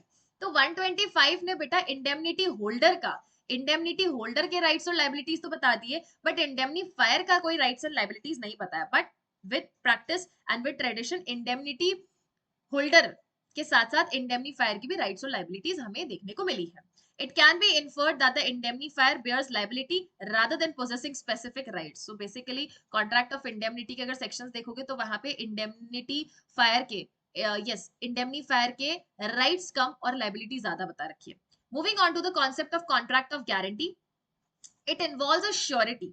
Surety is guarantor, the party giving guarantee, agreeing to perform a promise or discharge the liability of a third person, that is principal debtor, in case of their default. The party to whom the guarantee is provided is known as a creditor. A guarantee can be oral or written. Guarantee oral भी हो सकती है, guarantee written भी हो सकती है. To illustrate this, consider the following example. क्या है example? B request A to sell a goods on credit. B ने A को रिक्वेस्ट किया कि भाई आप अपने जो गुड्स हैं वो मुझे क्रेडिट पे सेल कर दो, मतलब पैसा बाद में दे देंगे. And A agrees on the condition that C guarantees the payment of the price. C's promise to guarantee payment serves as a sufficient consideration for A's promise to deliver the goods. ये example हमने as it is class में भी पढ़ा था. Next देखो, ये वाला illustration भी एज इट इज हमने क्लास में लिया था. A sells good to B and later C requests A to refrain from suing B for a year. ए ने बी को गुड्स सेल आउट किए और बी पैसा बाद में देगा, और इस दौरान मीनवाइल सी कम्स टू ए और बोलता है कि आप बी को स्यू मत करना 1 साल तक के लिए, अगर वो 1 साल में भी पैसा नहीं दे पाता है तो मैं दूंगा, और फिर भी अगर फेल हो जाए तो आप स्यू कर दीजिए उसको. In return C promises to pay for the goods if B fails to make the payment.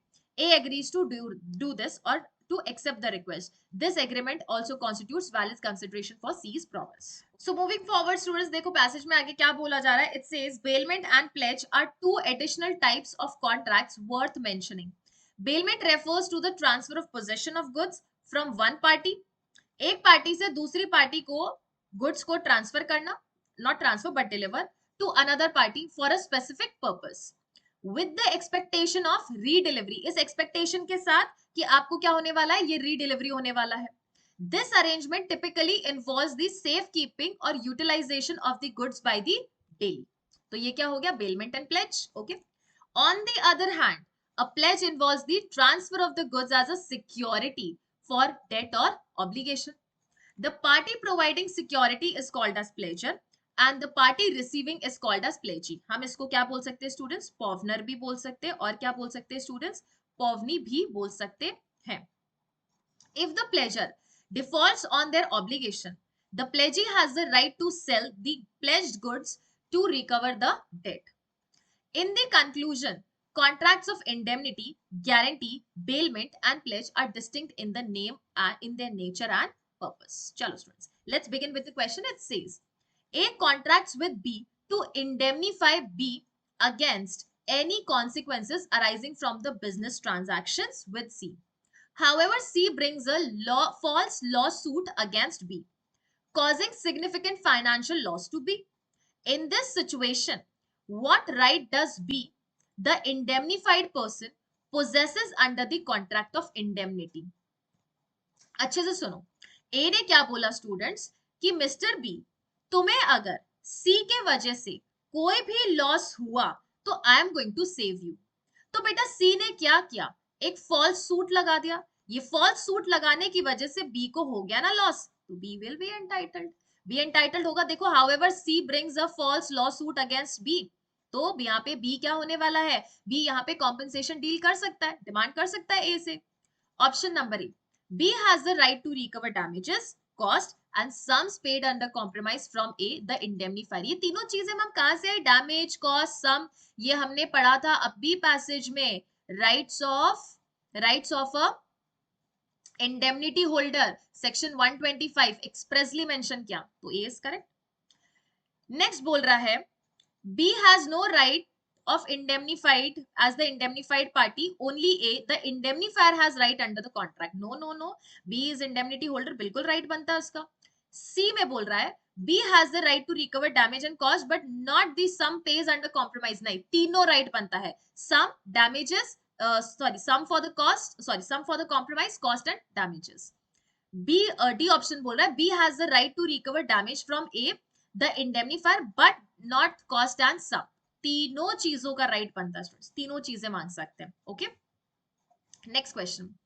A guarantees the repayment of loan taken by B from a bank.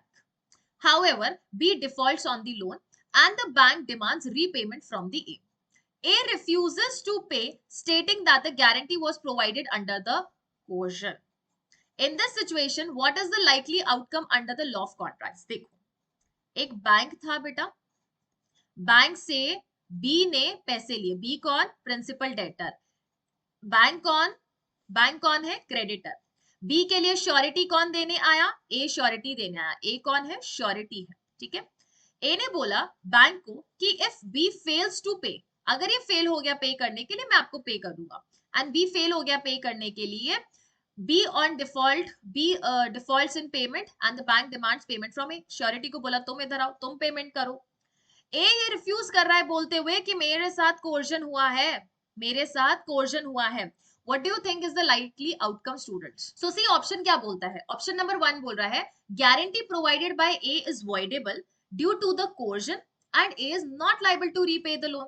We know students, अगर coercion की वजह से कोई भी contract में enter हुए वो क्या हो जाता है, voidable हो जाता है।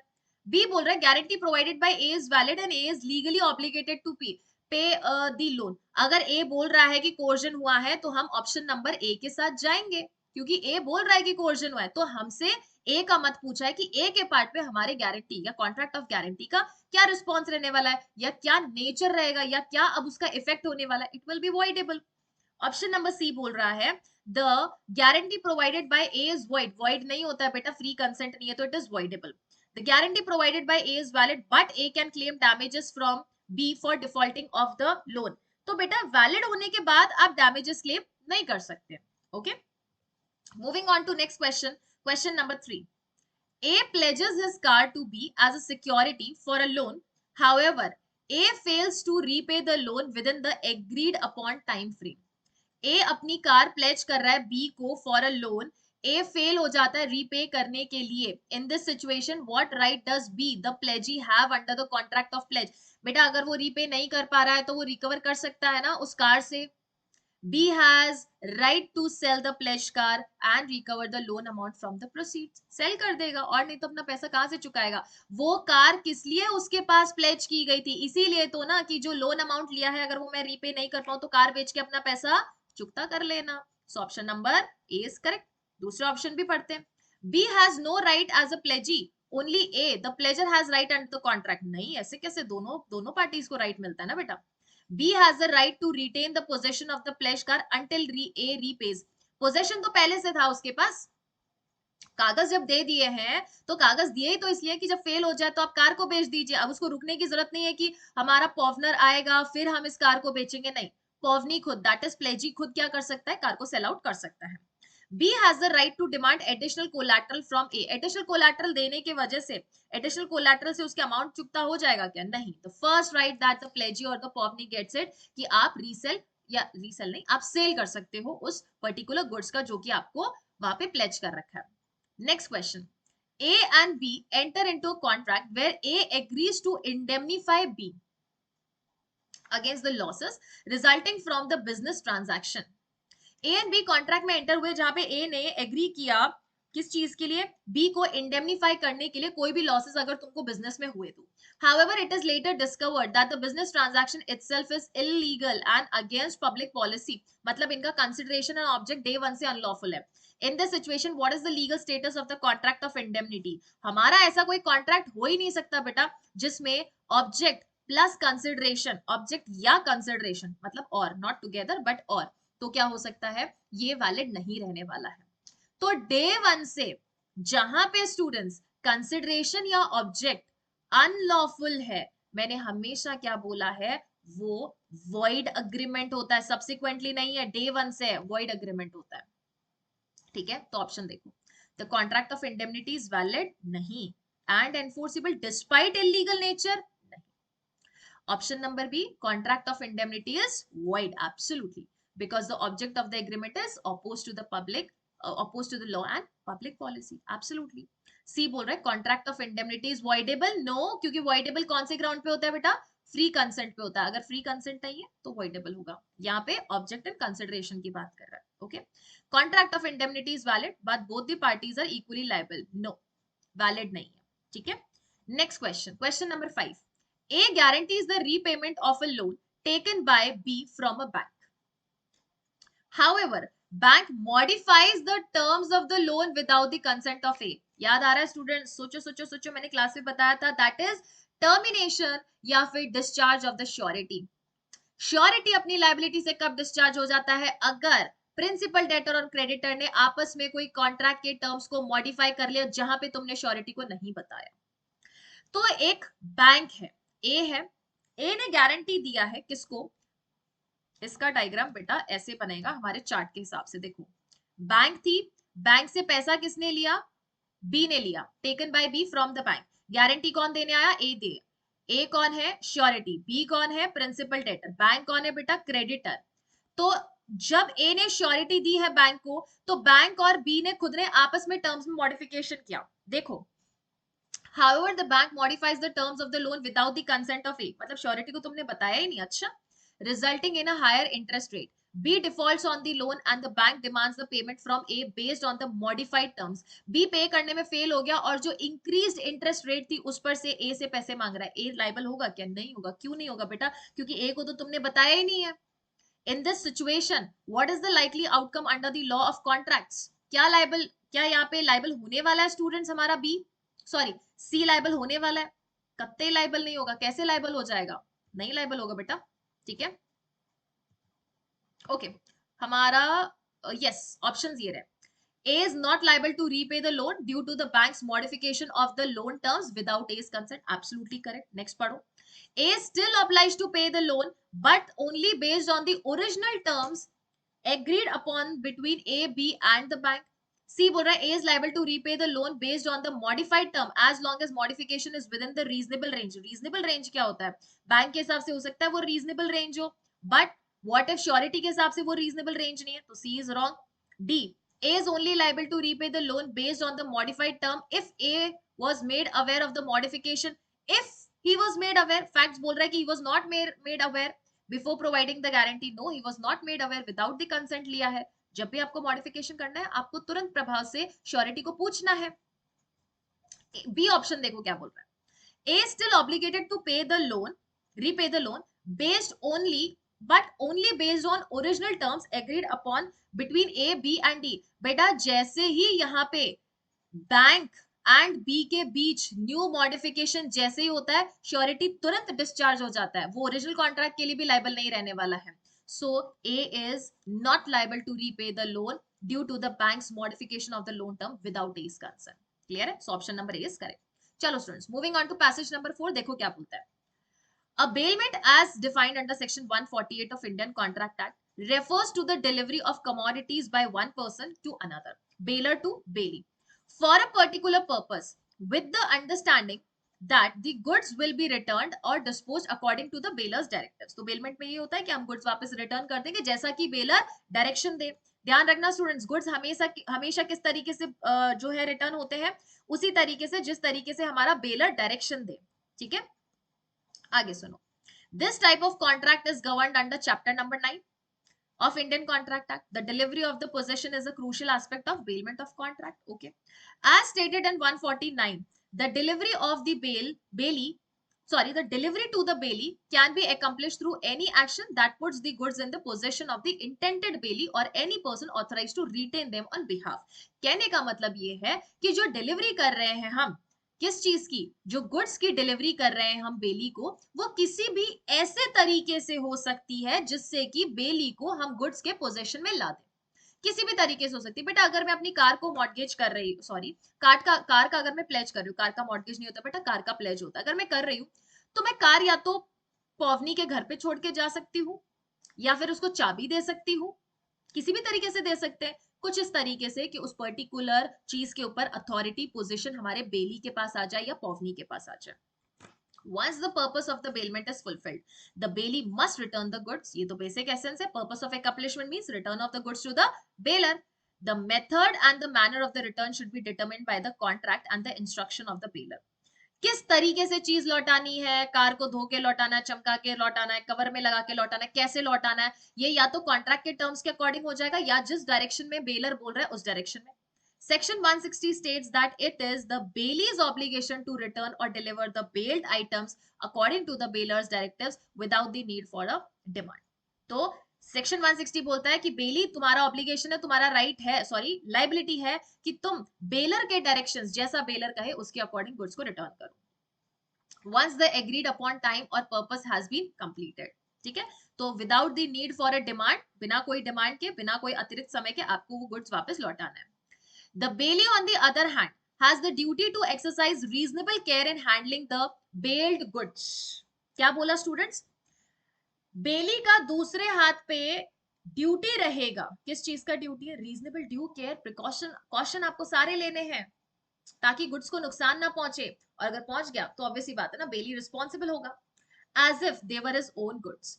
Unauthorized use of the goods can make the bailee liable for the losses incurred. जो goods मैंने आपको बेल किए हैं उसका अनऑथराइज्ड यूज हुआ, आप लाइबल होंगे. बेटा अगर मैं स्त्री करने वाले को, दैट इज आयरन करने वाले को अपना टी शर्ट देती हूँ धोने के लिए, तो आप धो के मुझे मेरा टी शर्ट वापस दे दीजिए. ऐसा नहीं आप पहन के घूम रहे हो 10 दिन शादी पार्टी में, अनऑथराइज्ड यूज है, उसके लिए I can ask for the compensation from the Bailey. Okay, Bailey must not mix the bailed goods with their own and require the bailers permission to do so. बेटा एक बात बताओ, अगर मैंने अपने चावल या अपने मान लो कोई भी धान है, गेहूं वगैरह, अगर चक्की पे दिया है पिसवाने को, आटा बनवाने को, तो मेरे गुड्स आप अपने गुड्स के साथ थोड़ी ना मिक्स कर सकते हो. मेरा हो सकता है राइस या गेहूं वीट जो भी है वो अपनी एक अलग क्वालिटी का है और बेली का अलग क्वालिटी का है. तो अगर मिक्स कर देते हो तो पहली बात तो आप डैमेजेस पे करो मुझे क्योंकि आपने मिक्स कर दिया, और दूसरा अगर मिक्स करना है तो मेरी परमिशन लो. Okay, various scenarios arise depending on whether the mixing occurred with or without the baler's consent, and responsibility and compensation differ accordingly. Moving on to the concept of the pledge, it is categorized as a type of bailment where the baler and the bailee are the same person. ठीक है, clear है? In the pledge, commodities are executed as a security for debt, repayment as a collateral. Security and word debt आपको for sure pledge में दिखेगा. The pledged goods must be in the possession of the povni. povni के possession में होना चाहिए. Although they may be temporarily kept in pledgers custody for a specific reason. हो सकता है कुछ समय तक के लिए प्लेजर के टेम्पररी कस्टडी में हो, बट अल्टीमेटली प्लेजी के फॉर श्योर परमानेंट कस्टडी में जाने वाला तब तक के लिए जब तक के लिए प्लेजर आपको वापस रीपेमेंट नहीं कर देता उस डेट का. Similar to the bailment, pledge of goods require a contract specifying the terms of pledge. The loan and the delivery of the goods need not occur simultaneously. कोई जरूरी नहीं है कि बेटा जिस वक्त आपको गुड्स दिए उसी वक्त आप लोन दे दो, एक दो दिन ऊपर नीचे हो सकता है. In the pledge, the povni has specific rights. These rights include right of retainer. Retainer मतलब अगर आपने टाइम पे पैसा नहीं दिया वो गुड्स रिटेन करके रख लेगा और हो सकता है वो सेल भी कर ले. Allowing the povni to keep the pledged goods for debts, interest and related expenses. The povni also has right to receive compensation for the povner from the povner for the extraordinary expenses incurred in preserving the pledged goods. मान लो बेटा मैं अपनी car आपके पास pledge करके गई हूँ और आपसे 50,000 रुपए लेके गई हूँ, तो आप मुझसे वो एडिशनल एक्सपेंसेस भी ले सकते हो जो कि आपने इनकर किया है उस कार को प्रोटेक्ट करने के लिए, सुरक्षित रखने के लिए.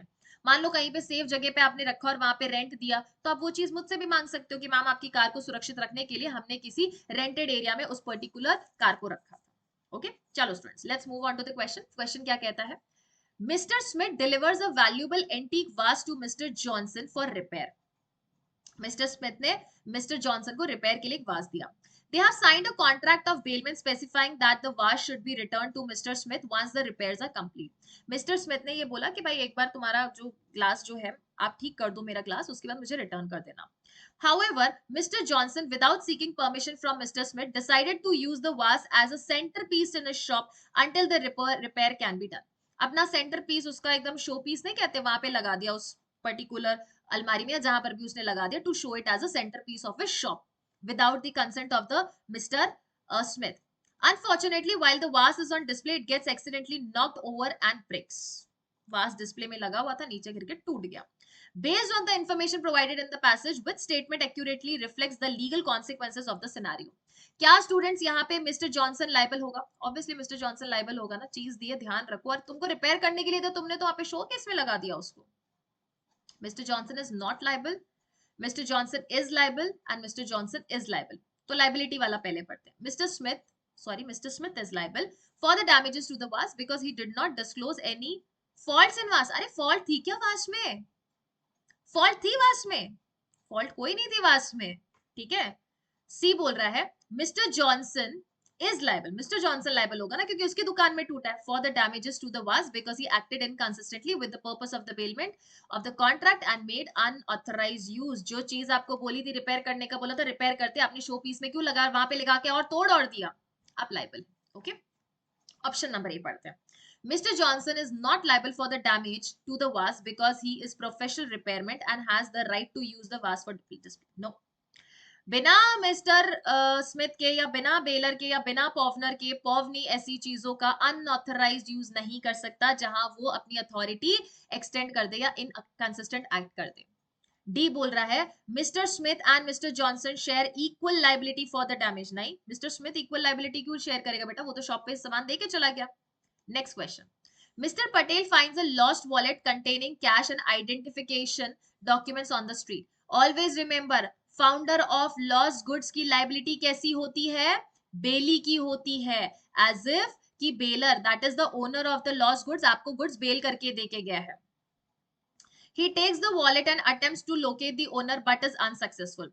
After waiting for a reasonable period, Mr. Patel decides to sell the wallet and keep the proceeds for himself. Based on the information provided in the passage, which statement accurately reflects the legal consequences of the scenario? क्या student mister Patel यहाँ पे liable होने वाला है? Liable होगा, unauthorised use किया आपने। देखो पहले वॉलेट, आप कॉन्ट्रैक्ट का नेचर देखो, क्या था, वॉलेट था। अगर घर पे भी पड़ा रहता, उसको कोई दुख दे रहा था, परेशानी दे रहा था, नहीं दे रहा था बेटा, टमाटर, सब्जी, आटा, चावल, मिठाई, लड्डू, हलवा कुछ होता तो वो हम उम्मीद कर सकते हैं कि खराब हो जाता और हम बेच देते हैं, बट ये गुड्स पेरिशेबल इन नेचर में नहीं है, तो आपने पूरा एफर्ट लगाने के बाद आप उसको अपने पास रखो। तो फर्स्ट ऑप्शन बोल रहा है mister Patel is not responsible for the lost wallet since he made reasonable efforts to locate the owner. हाँ, रीजनेबल आपने एफर्ट्स लगाए, बट आपने बेचा क्यों उसको? Mister B, sorry, option B, mister Patel is acting as a bailee of the wallet and has duty to safeguard it until the owner is found or until it can be return to the rightful owner. ये liability बनती है mister Patel की। C बोलता है mister Patel has right to keep the wallet, okay, and the proceeds from the sale. नहीं, since he made a reasonable efforts to locate the owner and remained unclaimed, even if it was unclaimed, आप cell नहीं कर सकते, आप public authority को recourse कर लेते। Mister Patel is acting as a finder of lost goods, lost wallet and has the authority to sell the wallet and keep the proceeds. नहीं, first that is option number B is correct, because वो as a bailee act कर रहा है और बेली की duty क्या होती है, रीजनेबल केयर एंड कॉशन लेना, और तब तक चीज को आप डिस्पोज ऑफ नहीं कर देते जब तक आपका बेलर आपके पास वापस ना आ जाए।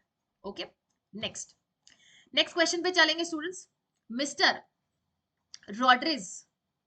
Rodriguez loans his expensive camera to Mr. Thompson for a professional photo shoot.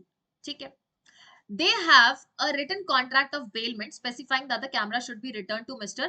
Rodriguez within 3 days after the photo shoot. ठीक है, लौटा देगा। However, Mr. Thompson, without informing Mr. Rodriguez, decides to keep the camera for additional 2 days to take the personal pictures for himself, However, during this period, the camera gets accidentally damaged. Based on the information provided in the passage, which statement accurately reflects the legal consequences in the scenario? पहला तो situation देखो बेटा, जो चीज आपको authorise की थी उससे ज्यादा बाहर निकल गए, बिल्कुल निकल गए मैम। उसके आगे एक और चीज देखो, एक और चीज ये हो गई कि आपने चीज को तोड़ और दिया, तो बेली की रिस्पॉन्सिबिलिटी बनेगी ना, बेली की रिस्पॉन्सिबिलिटी बनेगी, आपको ये चीज के लिए चीज दी नहीं थी, आपने क्यों एक्सीड किया। चलो ऑप्शन पढ़ते हैं students. Mister Thompson is not liable, गलत, ऑप्शन दिखते ही गलत हो गया, शी इज लाइबल। एक मिनट बेटा, एक मिनट, टूटा किसके हाथ से, पहले ये देखते हैं।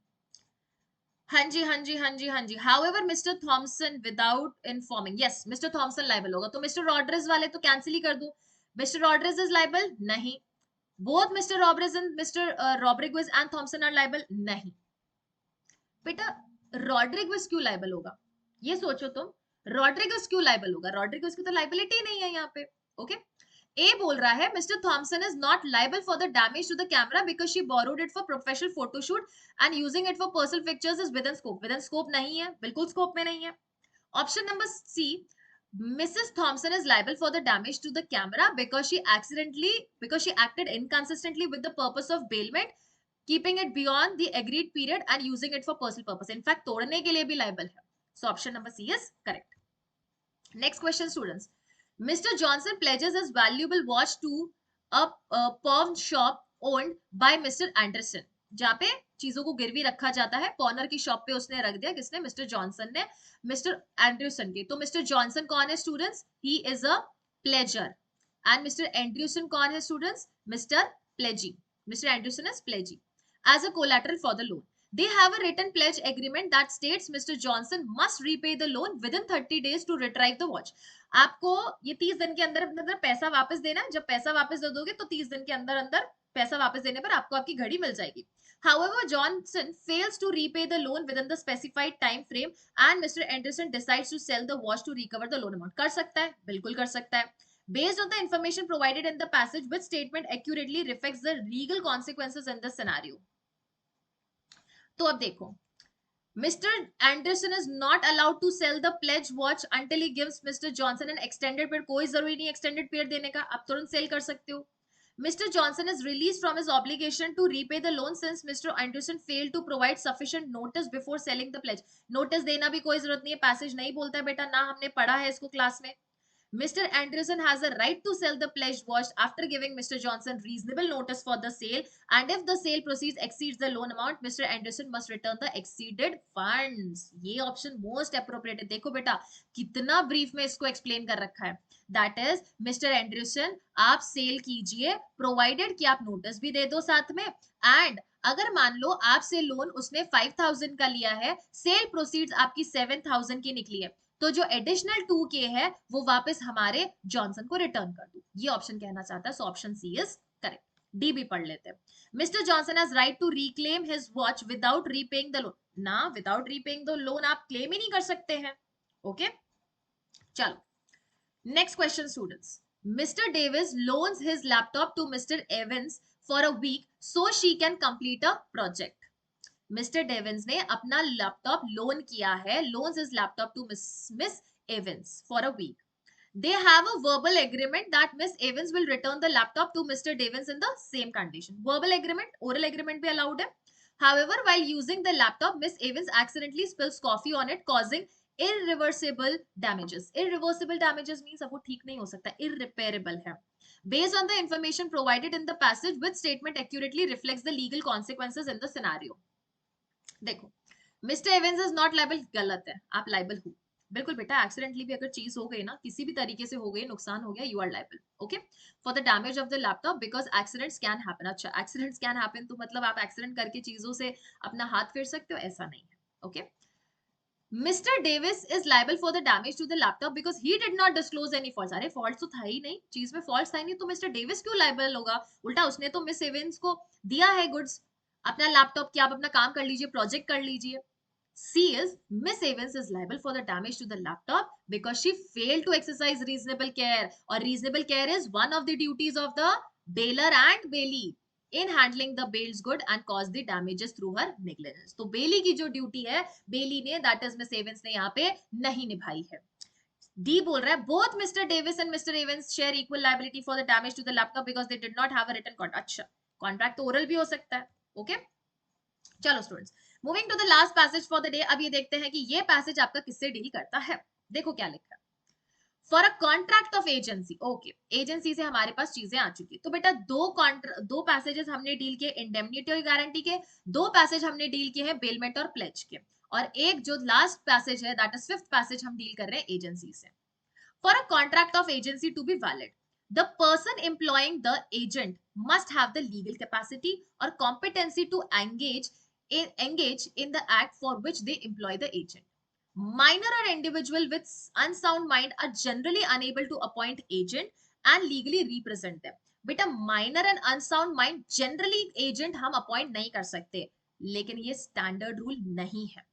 एजेंट इनकॉम्पिटेंट पर्सन हो सकता है, माइनर पर्सन भी एजेंट बन सकता है, पता है ना, 4-5-6 साल के होते थे, हमको मम्मा टॉफी लेने दुकान पे भेज देती थी, बोलती थी पैसे मैं दे दूंगी, तो एजेंट इनकॉम्पिटेंट पर्सन भी हो सकता है, बट जनरली नहीं होता है। Okay, however agent themselves need not be competent to contract, meaning that a minor or an individual with an unsound mind can still be appointed as an agent to facilitate legal relation between principal and the third party. ठीक है, बन सकता है without personal liability to the principal. जहां contract ऐसा है जहां पर एजेंट की कोई पर्सनल रिस्पॉन्सिबिलिटी नहीं बनती है प्रिंसिपल के सामने, तो उस केस में स्टूडेंट्स हमारा एजेंट माइनर और अनसाउंड माइंड पर्सन हो सकता है. In certain circumstances, wife can be considered an implied agent of her husband. If husband and wife are living together in a domestic establishment, घर में रह रहे हैं, the wife has implied authority to pledge the credits of her husband for necessities. Necessity के लिए, necessity के लिए wife husband की चीजों को प्लेज कर सकती है, गिरवी रख सकती है अगर उसको उचित लगे एंड ऐसी इमरजेंसी की सिचुएशन आ गई है तो. However, this authority can be challenged if the husband has expressly forbidden the wife from providing, borrowing or buying the goods on credit if the article purchased do not constitute necessity, if the husband has provided sufficient funds for the wife's needs. सुनो, ये passage बहुत अच्छा है, सुनो क्या कहता है. ये हस्बैंड एंड वाइफ के बीच बेटा ये बोल रहा है कि हस्बैंड के बिहाफ पे वाइफ उसकी एजेंट बन के कोई भी चीज को प्लेज कर सकती है अगर वहां पे क्या है स्टूडेंट्स, नेसेसिटी है. क्या है? अगर वहां पे नेसेसिटी है तो. लेकिन हस्बैंड चाहे तो एक्सप्रेसली वाइफ को मना कर सकता है, फॉरबिड कर सकता है कि कोई भी गुड्स नहीं खरीदना है, कोई भी आर्टिकल्स ऐसी नहीं खरीदनी है जो नेसेसिटी में नहीं आता है. एंड अगर हस्बैंड ने उसको सफिशिएंट फंड्स प्रोवाइड कर रखे हैं तो फिर कोई नेसेसिटी वाली चीज आप नहीं खरीद सकते, सॉरी ऐसी चीज नहीं खरीद सकते जो नेसेसिटी में नहीं आती है. और the creditor has been expressly instructed not to extend credit to the wife.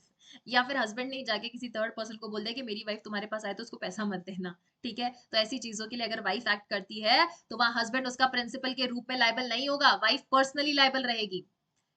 Agency by necessity arises when a person is compelled to act as an agent for another in pressing circumstances and for the benefit of the principal. ठीक है, अगर emergency की situation आ गई है तो कोई भी person अगर एक दूसरे पर्सन के बिहाफ पे एक्ट करता है तो हम बोलेंगे कि एजेंट के रिस्पेक्ट में आपने एक्ट किया. For example, a ship's master may borrow money to carry out necessary repairs in a port where the ship owner has no agent.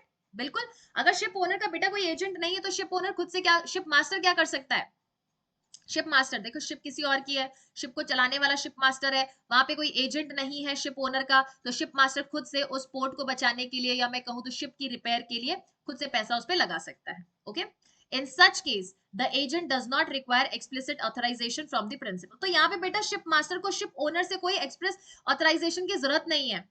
Business का वर्क ऐसा है कि अगर शिप रिपेयर नहीं हुई तो चल नहीं पाएगी, ठीक है. But must act in the principal's best interest. If the agent acts without authority but principal through their words or conduct. If an agent acts without authority but the principal through their words or conduct, उसको क्या कर लेता है? Ratify करेगा. अभी देखना. Leads a third party to believe that such act are within the agent's authority, the principal becomes bound. बेटा agent को प्रिंसिपल ने अथॉरिटी नहीं दी काम करने को, फिर भी एजेंट ने काम किया, उसके बाद प्रिंसिपल थर्ड पार्टी को ये महसूस करवा रहा है कि एजेंट ने वही वर्क किया जो मैंने उसको ऑथराइज किया. मतलब प्रिंसिपल यहाँ पे एजेंट का एक्ट रैटिफाई कर रहा है. Ratify means to approve.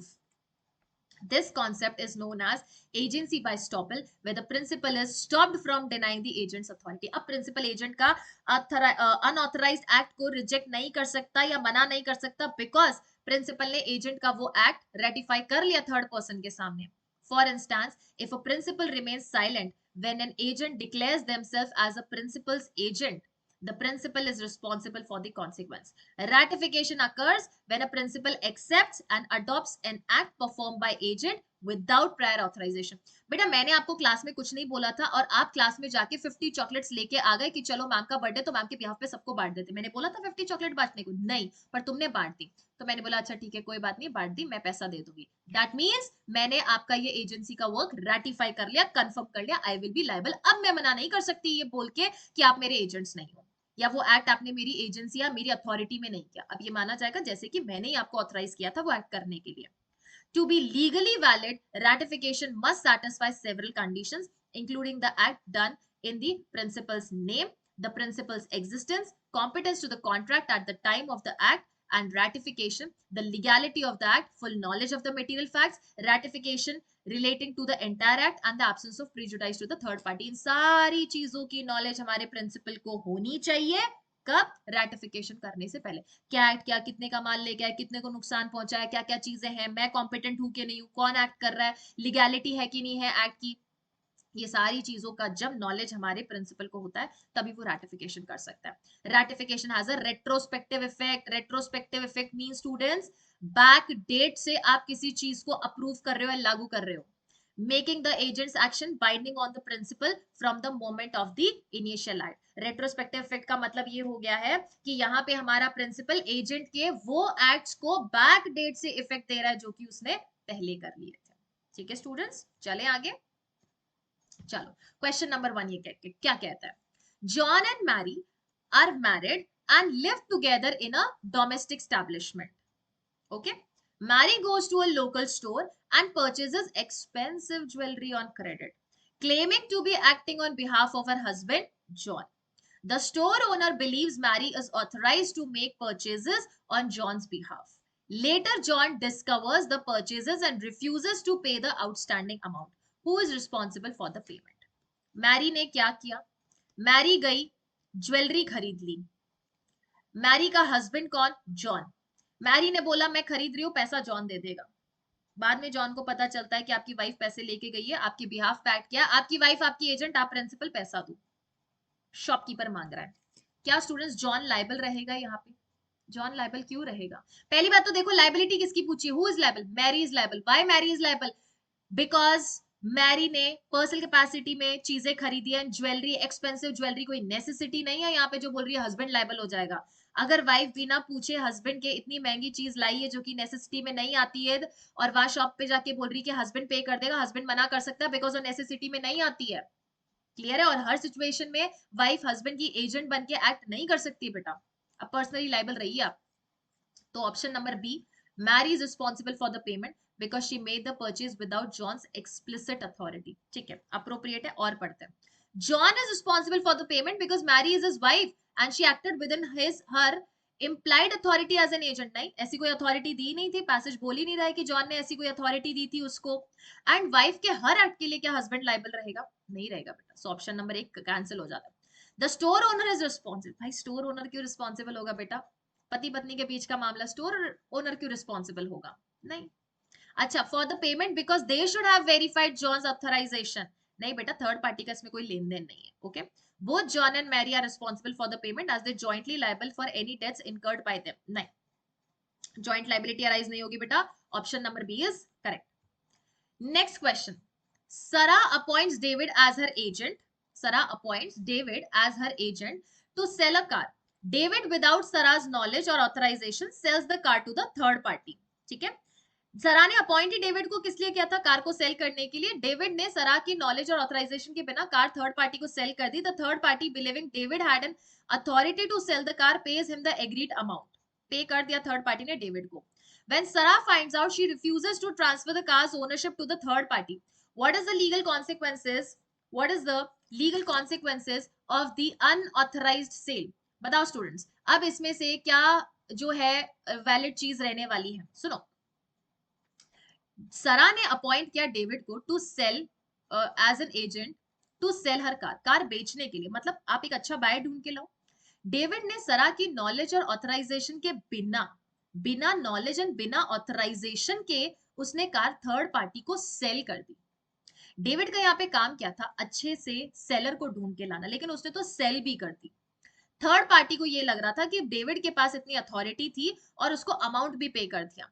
सरा को बाद में पता चलता है कि उसने ये कार बेच दी। उसने मना कर दिया कि मैं ट्रांसफर नहीं करूंगी, जो कागजात है जिसके ऊपर हस्ताक्षर करने हैं, दैट इज ट्रांसफर डीड, उस पे उसने साइन करने से मना कर दिया। क्या ये सही है? बिल्कुल सही है, एब्सोल्युटली। वो जो सेल उसने की है डेविड ने, वो वैलिड नहीं है, बिकॉज पहली बात तो सेल के लिए डेविड खुद ऑथराइज नहीं है। क्यों नहीं ऑथराइज है? क्योंकि वो गाड़ी किसके नाम पे है बेटा? किसके नाम पे है? सरा के नाम पे है। क्लियर है? देखो, sale is valid, Sarah must transfer the car's ownership to the third party since David acted on her behalf. बेटा सेल करने का मतलब ये है कि आप सेलर ढूंढ के, सॉरी बायर ढूंढ के लेके आओ। You can not yourself sell बिना प्राइस पूछे, बिना सारी चीजों को कंसल्ट किए। एजेंट ऐसे एक्ट नहीं कर सकता है। The sale is not valid and Sarah can refuse to transfer the car's ownership to the third party since David acted without her authorization. Word खुद बोल रहा है, खुद बोल रहा है David without Sarah's knowledge and authorisation, तो हो गया ना, इलीगल एक्ट हो गया, अनऑथराइज्ड एक्ट हो गया। See the third party is responsible for verifying David's authority, third party का यहाँ कोई रोल नहीं बेटा, प्रिंसिपल और एजेंट की बात चल रही है। Both David and third party are jointly responsible for authorise sale and Sarah can choose the to transfer car's ownership or seek legal remedy. नहीं बेटा, दोनों रिस्पॉन्सिबल नहीं है उस अनऑथराइज सेल के लिए। चलो question number 3, Mark appoints Emily as an agent to negotiate a contract on his behalf. Mark ने एमिली को अपॉइंट किया कि मेरे बिहाफ पे जाके आप कॉन्ट्रैक्ट में जो भी नेगोशिएशन है वो कर लो। During the negotiation Emily exceeds her authority and agrees to the term the Mark did not authorise. Mark ने ऑथराइज ही नहीं किया और वो चीजें जाके एमिली कॉन्ट्रैक्ट में किसी के साथ नेगोशिएट करके आ चुकी है। The other party to the contract unaware of the Emily's limitation relies on a representation and enters into the contract. Can Mark be bound by the contract? क्या मार्क इससे बाउंड होगा? नहीं होगा। क्यों नहीं होगा बेटा? क्योंकि वो एक्ट ही ऑथराइज नहीं था। जो एक्ट ऑथराइज नहीं था, आप अपनी लाइबिलिटी को या मैं कहूं ऑथराइजेशन या अथॉरिटी को एक्सीड करके एक्ट कर चुके हो।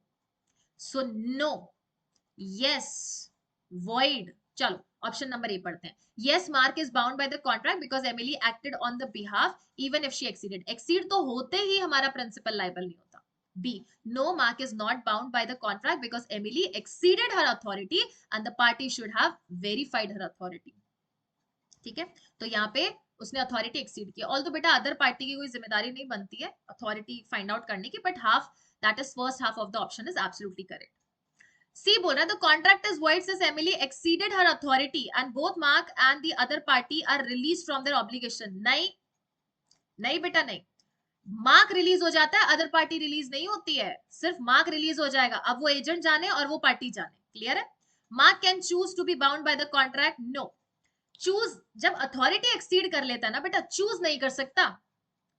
Choose to be bound by the contract और डिसअलाउ इट और disapprove it depending on whether he finds the term favourable और नॉट। नो, जैसी अथॉरिटी एक्सीड की, यहाँ पे क्या हो जाता है बेटा, वो बाउंड नहीं रहता इस कॉन्ट्रैक्ट से। ओके, चलो moving on to next question students.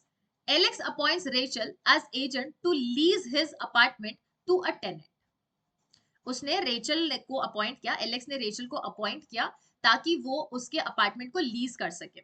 Rachel without Alex knowledge enter into an lease agreement with the tenant for a longer duration than authorised. फिर से अथॉरिटी एक्सीड कर ली।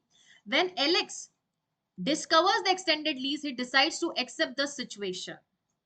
जब उसने देखा तो अब अगर उसने एक्सेप्ट कर लिया, क्या कर लिया, एक्सेप्ट कर लिया, and continues accepting the rent payment from the tenant, what legal concept applies over here?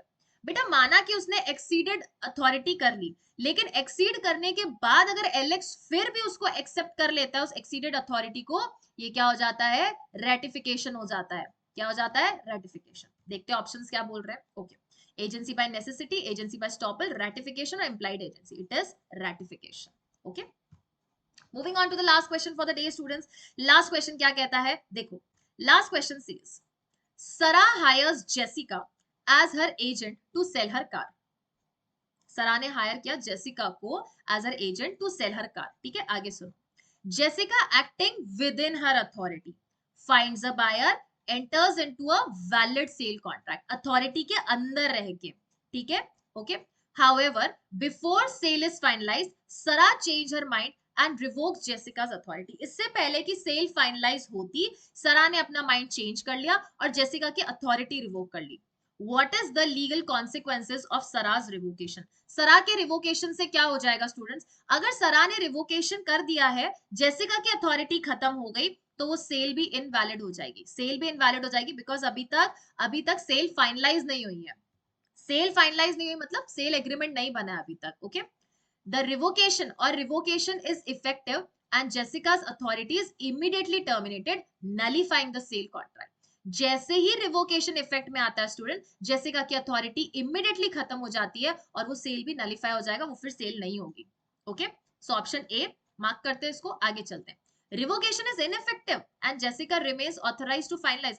Revocation बिल्कुल इफेक्टिव। अच्छा ये मत सोच लेना कि उसने विद इन एक्ट कर रही थी या एक्सीड एक्ट कर लिया इसलिए, वो बेटा सरा की मर्जी। सरा ने जेसिका की अगर अथॉरिटी खत्म कर दी, now you are no more my agent, तो उस दिन से उसकी सारी लाइबिलिटी, दैट इज टू से जो भी उसने कॉन्ट्रैक्ट्स किए वो खत्म हो जाते हैं। ओके, किसने, जेसिका ने अगर किए, एजेंट ने किए तो। The revocation is effective only if SARA compensates the buyer for the losses incurred due to the termination of the sale contract. अभी तो सेल डीड बनी नहीं है, कॉन्ट्रैक्ट एग्जीक्यूट हुआ नहीं है, तो सरा यहाँ पे कॉम्पनसेट नहीं करेगी बेटा. The revocation is effective, but SARA is still responsible for fulfilling the sale contract obligation. No, not at all.